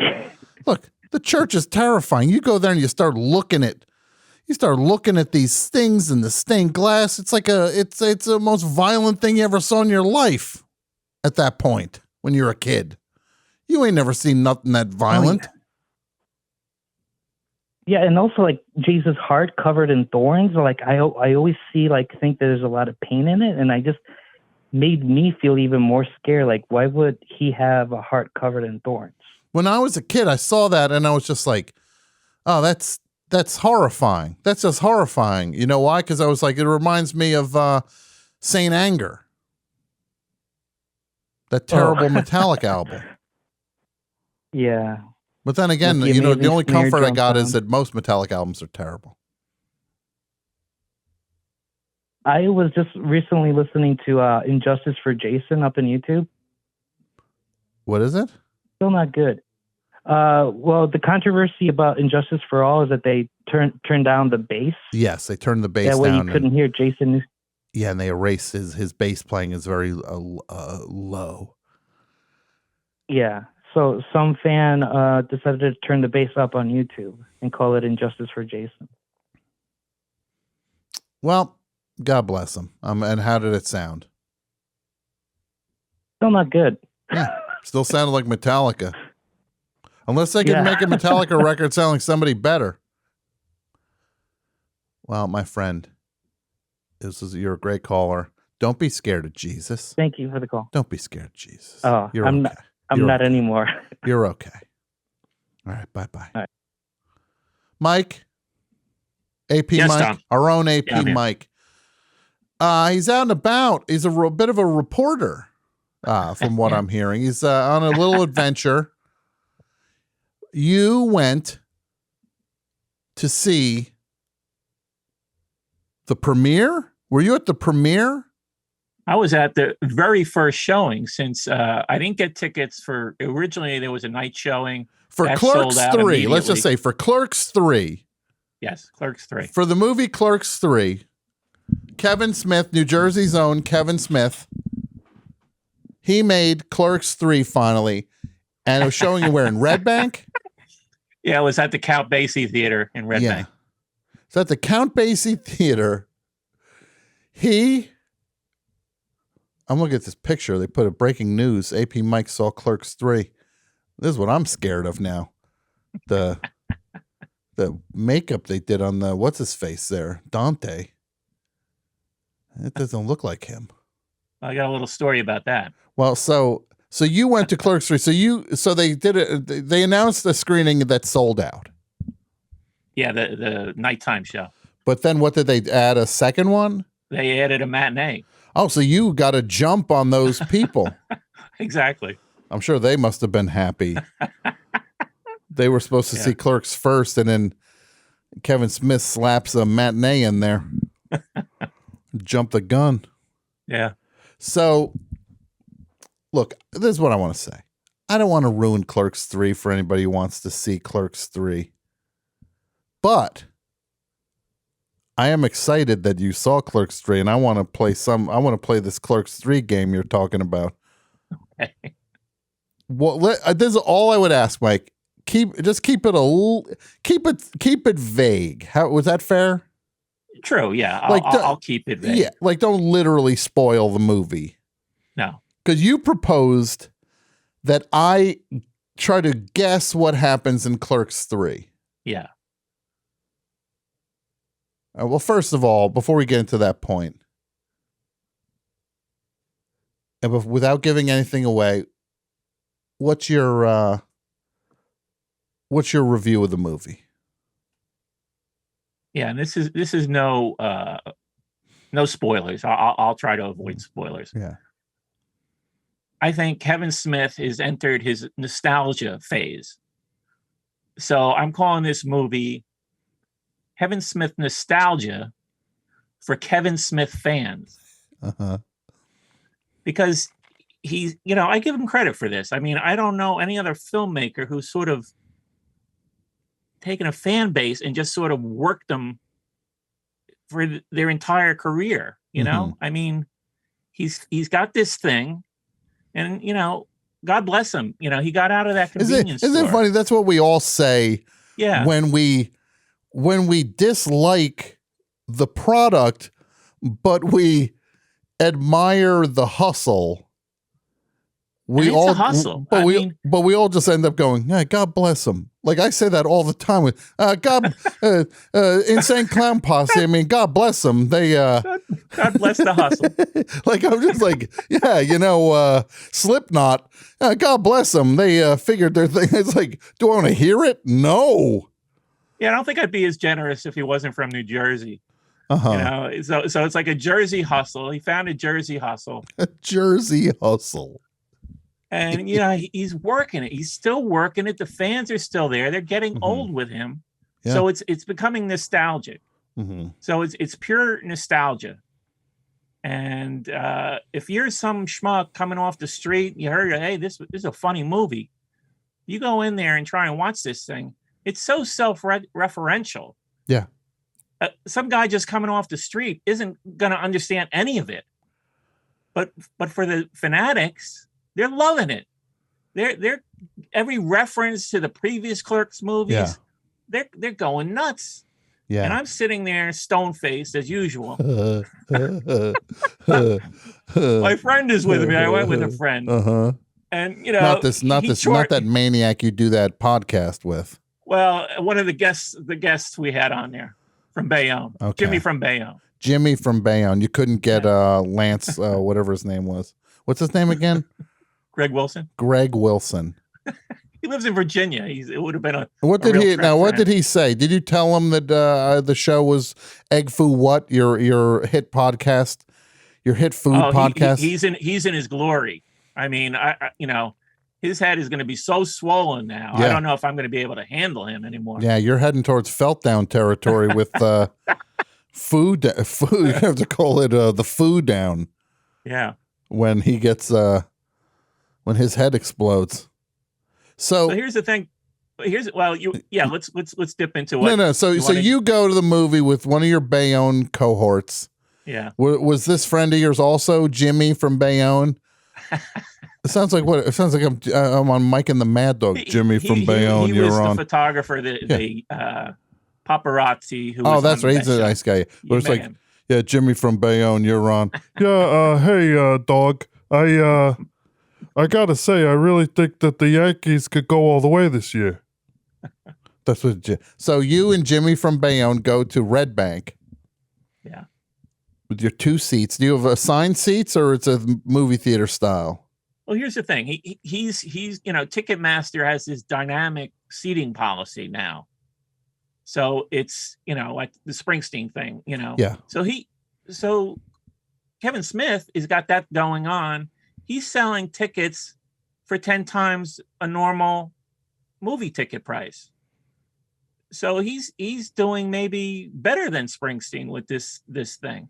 Well, because it's a movie, he doesn't even have to do anything. Right. Yeah. Somebody else paid for it. They made it already. Yeah. How much was a ticket? I'm too ashamed to disclose it on the show. Well, if you said 10 times as much, was it $120? I'll tell you this. They had a VIP option, which I didn't go for. Mm-hmm. So on top of your ticket price, it was $125 more to get a photo op, a lanyard, and a signed copy of the script. The Clerks III. Mm-hmm. That's what the that's VIPs got. A lot of money. So the VIPs got a VIP's got a signed copy of the script, and the people who didn't get the VIP thing got 2 signed copies of the script. Yeah. That's my favorite. Yeah. That's my favorite joke structure for anything ever. Is my car got broken into. I had 2 tickets to go see Clerks 3 in my car. My car got broken into. I came back. There were 4 tickets to Clerks 3 in my car. So here's the thing, Tom. I almost didn't get in. I had a senior moment where, Ticketmaster doesn't even give you the option to will call anymore. I used to like will call. Yeah. You don't have to think about tickets. You just you're go to the box stuff out. You're in. That's gone. So I got the tickets from Ticketmaster, and then they have like this thing called a transfer. So I know, I got to get these tickets on my phone. I'm I know I have to live this way now. Yeah. Welcome. And welcome. But what Mike. I didn't know, when I get like 15 minutes before I leave, I'm looking for the tickets on my phone. I can't find the app I stuck them in. So I'm having a little bit of a panic. So I get the order number. I write that down. I've got my ticket order number. This is great. I did have that. This So is great. Go to the box office. I give them the ticket order number. They look it up. They say, "Oh, well, you transferred the tickets, so we can't do anything." And I'm like, "Wait a second. You can see that I transferred the tickets. Yeah. But somehow that means I can't get into the show." I mean, so it became this standoff. So now I'm like, in the box office lobby looking for my tickets. Who comes in? Brian O'Halloran. He's having problems. He's the star of the movie. Yeah. He's having And problems. Brian O'Halloran is which one? The one with the goatee? Dante. With the goatee. Yes. Yeah. I'm trying to get tickets for the thing. I don't know what's going on. I got tickets. I'm supposed to have tickets for the thing. Tell me the movie. I'm the star of the movie. 37. Yeah, that guy. 37. Yeah. Any reference to anything from? Well, there. Thanks for zooming in on that. By all means, I didn't get enough of that weird photoshopped beard. He looks like he's in a Buster Keaton movie with that amount of. He's like Randy Rainbow with the amount of face little paint. different in the lobby of the box office. Yeah, I mean, so go ahead. You go into the lobby. You're trying to get in. Do they eventually just go? Fine, just go in. No. They literally told me that I have to call Ticketmaster. Oh my God. That's how helpful they were. Like So now somehow you're on I the was going phone to get Ticketmaster on the phone and hand them the phone. Yeah. These people were the least helpful people I've ever dealt with anywhere. Mm-hmm. But anyway, you know what? I found the stupid tickets. I had it in a different app I wasn't aware of. Mm-hmm. And we get in. I'll say this about Kevin Smith. I'm not going to be all negative. He's become a good public speaker from doing these events. Mm-hmm. He's a good public speaker. He told a good, nice little story about Bruce Springsteen. He's trying to keep it Jersey based. Mm-hmm. After the movie, he did a Q&A. He told a nice story about George Carlin, some interaction he had with him. He's become a good public speaker. Yeah. The downside was Why is it called Clerks III when there are two clerks? Is there a third clerk? How is it Clerks? And why do you drive on the parkway but park in a driveway? Yeah. So he tells a Bruce Springsteen story, he tells a George Carlin story. Yeah, before the movie. Well, he told the Springsteen story before. Mm-hmm. Then afterwards, he had a Q&A, and he told a few more stories. The Q&A was a bit of a disaster because then he's got to talk to his fans, and some of these fans. There was one woman. I mean, God bless her. God bless her again. God bless her. Apparently, we only bless people that we think are just disasters tiresome, tiresome, annoying. We're just apparently we give them the highest thing. God blessing them. Like we don't say God bless people like, oh, this guy was a nice guy, he did a thing. So he's just like, this person was a total pain. Really driving me up the wall, but you know what? God bless him. I don't know what to say. Like, they handed this woman a mic, and she's got sheets of paper in her hand. I'm like, oh no! And the first thing she does is sort of, it's kind of like she busted his balls for rambling on too much, which caught the audience off guard, I think. And then she starts to ramble on. Huh. She had this now they're prepared gunning statement. for her. Now they're gunning for her, right? Well, yeah. Was there rumbling? So, not known for his rambling. He's got that verbal tech, where he adds those two words at the end of every sentence. Yeah, and S. And S, yeah. That's been going on for years now. Yeah. I don't know. He can't lose it. But anyway, I saw the opportunity. I bolt for the bathroom. Oh, I thought you were going to As say did a- you got up to ask a question. No. Well, I thought about it because the microphone was literally right next to my aisle. Yeah. But then I turned around, I see there's like 20 people. I guess they started lining up before the movie ended. Yeah, they probably line up halfway I'm through like, the movie. Yeah, I'm like, yeah, I'm not gonna wait on mine. Mhm. But I bolted, with 100 other people when this woman started reading her statement. Mhm. Then another guy gets up and he tells this story, another, a fantastic story about how he was in a airport in Philadelphia with his buddy Dave. Mhm. And he saw a woman who looked like Katie Morgan, the adult film star who was in one of Zack and Miri. Oh, she was in Zack and Miri. Yeah, she's one of the course, stable everybody of remembers actors. that Yeah. movie. She's in the Askewniverse, the View Askewniverse. So he goes up, he goes up to this woman and he says to her, "Has anybody ever told you you look like Katie Morgan?" And she said, "Yes." And then his great follow-up question, "Are you Katie Morgan?" And she said, "Yes." So the woman asking all the questions was Katie Morgan. No, that was a different woman. Oh, there's a different one. So Katie Morgan. Okay, so it's a real. All the stars were out that night in Red Bank. Yeah. Brian O'Halloran, Katie Morgan. No, Katie Morgan wasn't there. Oh no. Okay, was Her spirit was there. Was what's his face there? Snoochie Boochies. Randall? What's his face? Snoochie Boochies. No, he wasn't there. He wasn't. That was sort of a surprise. I thought he'd be there. Mhm. Was the other guy Jason Jeff Anderson there? No, he wasn't there either. So the wattage was a little low on this event. It's Brian Yeah. O'Halloran and a Katie Morgan lookalike, and Kevin Smith and S. And you're the third. You get third billing on that. The guy from Jay and Silent Bob Strike Back. No, Veronica was there. Veronica. She's in the movie as well. She was in the original Clerks. Okay. Oh, okay. She was Dante's girlfriend sure. who was being cheated on. Yeah. So Mike, star rating for the movie out of 5 stars. What do you give Clerks 3? I gave it 2 stars. 2. 2, yeah. That's very generous for you. Suddenly, Yeah, this guy's flashing stars around like comes to my book. He's getting a little tight with the stars. Uh-huh. Clerks 2, he gives it 2 stars to. That's 1.5 away from what you gave my book. 2 is poor. 2 is poor for me. Right.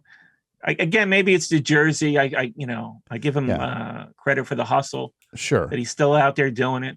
Did you laugh at any point? Did you laugh at any point? No, not at all. Not at all. Zero laughs. Zero laughs. And then, I'm saying, well, what's wrong with me? Is there something that's died inside? So I go back, I go home. I actually watched the original Clerks. Yeah. Which I haven't watched since 1995 Mm-hmm. when it came out on video. Yeah. And again, it's just, I'm watching this. And it's like, this is behavior of no human who has ever lived. The movie starts off with him sleeping in a closet and the bed's right there. I don't, Mm-hmm. this never happened. Was that supposed to be funny? Yeah. You just sort of go through the movie and you're like, oh, is this funny? But it is to some people. That's the amazing thing. The audience was ripping and roaring. So they were having the time of their lives. Yeah. And you're just sitting there in the theater, stone-faced, while there's people on either side of you slapping their knees and pretty much. I was screaming in and the 5th row. Yeah. I was with the diehards. Did Kevin see you? No. Hey, it's I AP don't think Mike and S. What's up, AP Mike? As the guy who had me calling an effing radio show and S. And yeah, not cool, bro. Not cool, bro. You can eat my jorts. Was he wearing jorts? He had the jorts on. They were a slimmer cut. Did they sell jorts in the lobby? They weren't as billowy as usual. No. Did he have the hockey jersey on? No, he had a what was the top half of a 3-piece suit, So he was dressed in that, including a vest. So he was dressed formally up top, and jorts down on the lower Jorts half. And what are the sneakers? He's always So got on. he had jorts on, and he was dressed formal wear up top, as if he was like a news anchor. You'd be like, wow, he's dressed up. You don't realize he has jorts on. They don't sell jorts there, do they? Like in the lobby? No, there wasn't a merch table, but that would have been fantastic, though. Yeah, jorts. I mean, the store is like a couple blocks away, so I guess it would have been extreme to set up a merch table. I wonder if they sold jorts at his store. So let me see if I can guess a few things, and just keep it vague, but let me see if I can guess. Okay. Here's a couple details. Are there surprise cameos in the movie where they clearly only got the person for 3 hours? Check. Check. More than one? Oh, yes. Many. Are two of those here's a cliffhanger for you. Even someone who's been on the best show. Even someone who's been on the best show. Yeah. Well, you really stumped me now on that one. Yeah. Who? Don't say. His name begins with an S. All right, I'll figure that out. He's part of a comedy troupe. Part of a comedy troupe. From Staten Island. Oh my God. You got them all. You got them all. Okay, they got them. Okay, Yeah. of course they did, because of what's his face with the other thing. Yeah. The one guy. So is Steve Dave in the movie? Yes. Okay. One of your favorites? One of my favorites. There's no way the comic book men are not in this movie. They're in the movie. Yes. Of course they are. That one bearded, the Alan looks like Alan White or whatever his name is. What's the guy? Alan. Who's the comic book writer? Alan Moore. Oh yeah, Alan. One guy looks like Alan Moore. Jersey Alan Moore. Jam. Does anyone, I'm going to say this. Is there death in the movie? Yes. Mm. This movie, this is a direction. I guess you saw inklings of this in the reboot, which was the sequel to Jay and Silent Bob Strike Back, which I completely forgot I hadn't seen before. So now, that's how memorable that movie was. So let me just get this straight, Mike. Now these Kevin Smith movies are just about these characters making movies about each other. Yeah. And getting old. It seems, because Jay and Silent Bob Strike Back was about them making a movie. Yeah. The reboot was about a movie. Yeah. And now this one is about making a movie. Yes. It is so far up. So he only makes movies about characters making movies about movies. And I thought about this after the movie. I'm like, if he had any imagination, after Clerks, he could have just done Clerks in different businesses. Yeah. It could have been funny. A pizza joint, a liquor store, give us a little glimpse of what life is like in these different businesses. Huh. That could have been interesting and funny. Put him at an enterprise rental. Yeah, exactly. Right? And you get all your beat this thing into the ground. You do it at Mike. How about this? You and I make a movie about an enterprise, Clerks enterprise rental. Then you get all your dirty stuff. And Zach and Miri is about making a movie. Yeah. Every movie's about making a movie. Yeah. What's he, Truffaut? He's Truffaut, I guess F-A-U-X. I've never seen the Walrus movie, but guess what? There's going to be a sequel To the Walrus movie. Mallrats 2 is on the way. Get ready. He said that? Yeah. Yeah, I can't wait. Can't wait to see how little Ben Affleck is in it. At some point, Ben Affleck is just going to go, we're even now. We're even. He's just going to go, the Chasing Amy, yeah, you gave me a shot to be the lead in the movie. I've done 14 cameos right now. We're even. I'm sitting this one out. So, yeah, I'm terrified of this. Yeah, I mean, people were getting up. You know, there are more than one tear-jerking moments. And people were crying. People online and on Twitter are saying they were emotional. People were crying. You know, these characters mean a lot to some people. Yeah. And it's, you know, so they're going through the whole trip with him. Yeah. And I'm there completely perplexed. Still, all these years later, I don't get it. I'm trying. I'm going to say this, Mike. This is your Grateful Dead. Kevin Smith is your Grateful Dead. You know what? I think that's a fair and comparison. you try Yeah. and you try, and they do. He does nothing but caters to the audience. Mm-hmm. He gives them exactly what they want, the way the Grateful Dead did for their fans. Oh yeah, gave them exactly what they wanted. Uh-huh. Please the fan base up, down, every which way. And when you can't get into it, you can't get in. There is no in. Actually, you are in. You like it on some level. Just like I like the Grateful Dead on some weird level. I like the fact that they exist. I don't like the product. I like that they exist. And this is your Grateful Dead right now. Kevin Smith is your Jerry Garcia. And that means that Snoochie Boochies is your Bob Weir. That means Brian O'Halloran is the Phil Zone. That means Jeff, the other one, Jeff Anderson. That means he's Brett Midland, right? Well, no, he's one of the originals. So I mean, so he would be. He's got to be Bob Weir or well, Jerry. who else would he be then? He'd be Kreutzmann. Okay. He's Kreutzmann. Yeah.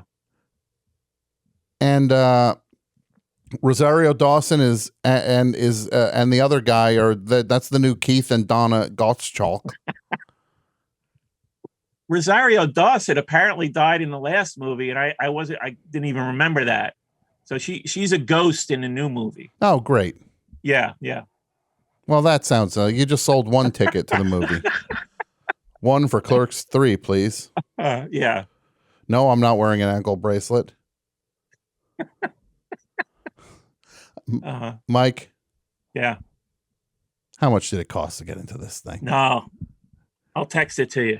Oh, I'm just going to read it on the air. Don't text it to me. I'm just going to read it right on the second you text it to me. I'm reading it on the air. No, it's $120.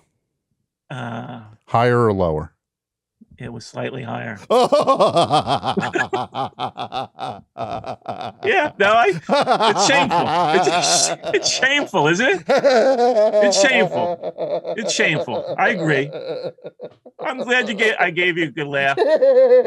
I'm crying inside. But I'm glad. You paid $150 to see Clerks. People pay more than that.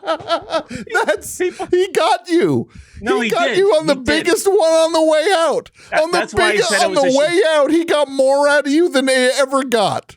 That's why I said I went back for a shellacking. I got shellacked. He's like, what if I squeeze $150 out of this guy on the way out the door? And my friend's with me, and we're sort of lingering afterwards. And he wants to like ante up for the VIP treatment. Yeah. I'm like, no way. It's like I'm done. What are you gonna?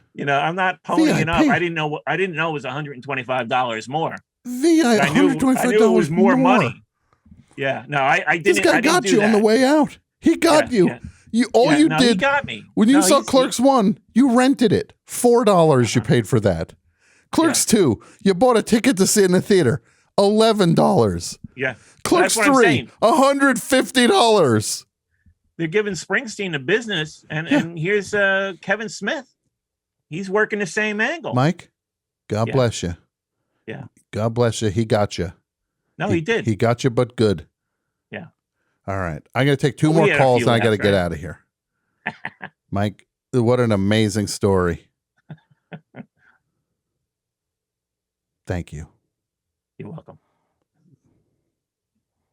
Final two calls, and we'll wrap it up. We'll do the thing next week, Jason, because I want to give it all the time it deserves. Best show. Hi, this is Josh in Kalamazoo. Is this Tom? Hey, Josh. Thanks for being for hanging in there. I appreciate it. How are you tonight? Oh, I'm doing well. Really enjoying the show. Thank you. You like my tarot reading? I got a tarot reading now. I'm going to be rich. I saw that. I thought the tarot cam was quite good. Yeah, this is the new best show. Tarot cams.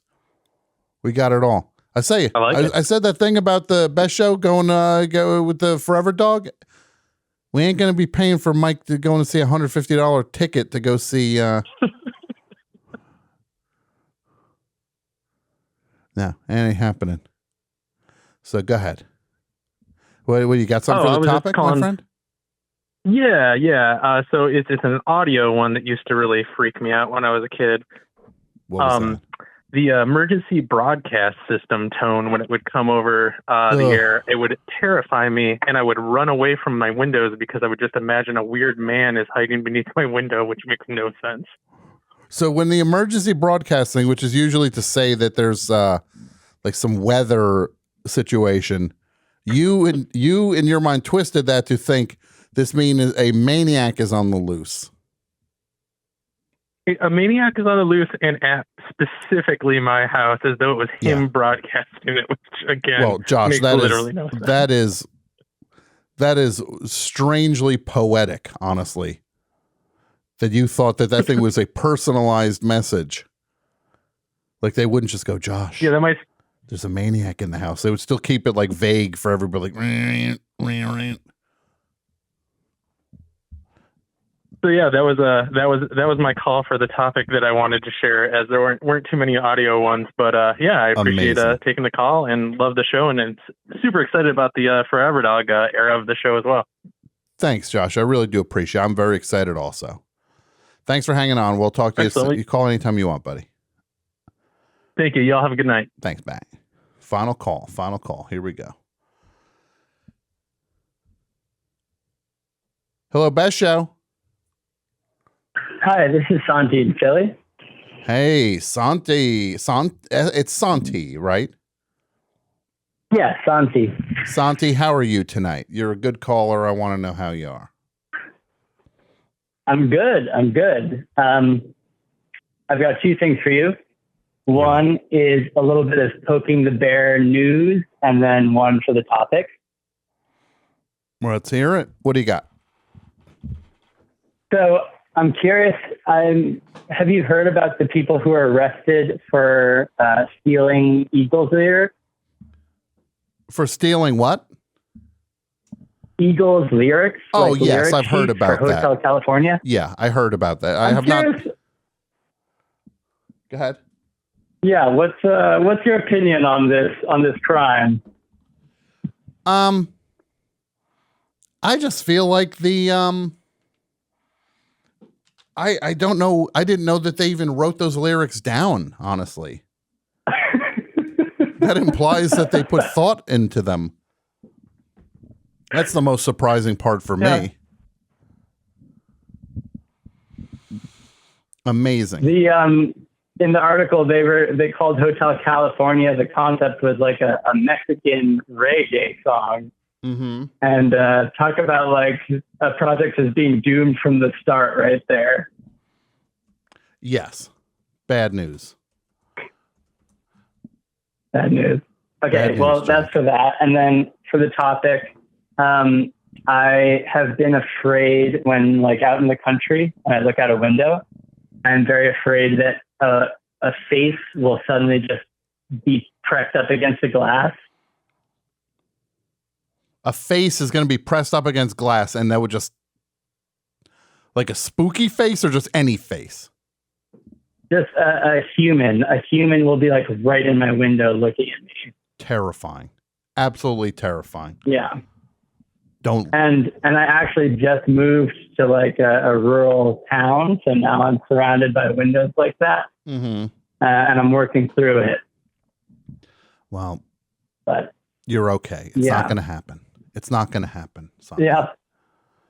Santi, I'm Exactly. sorry I didn't have more time for you tonight. It's, we a busy It's show. all good. And I appreciate you hanging on, and I appreciate the call. Worth it. All right. Be well, Tom. Thanks, buddy. We'll talk soon. All right, we're going to wrap up the show. Next week, we will do the Imagine Dragons quiz. Maybe we can even build it out for more bands or something and do like a full thing on that. Great show tonight. Thanks, everybody who listened and stuck around. And we are coming back next week. And I appreciate everybody supporting the show, and we're going to do right with this Forever Dog thing. It's going to be amazing. And again, it's what we do.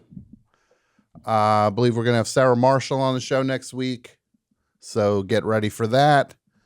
Yeah, good stuff coming up, everybody. A lot of things in the pipeline.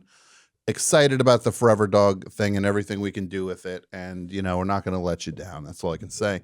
And on the way out, I just want to say, this past week, I'll just play a song for Harry Wurster.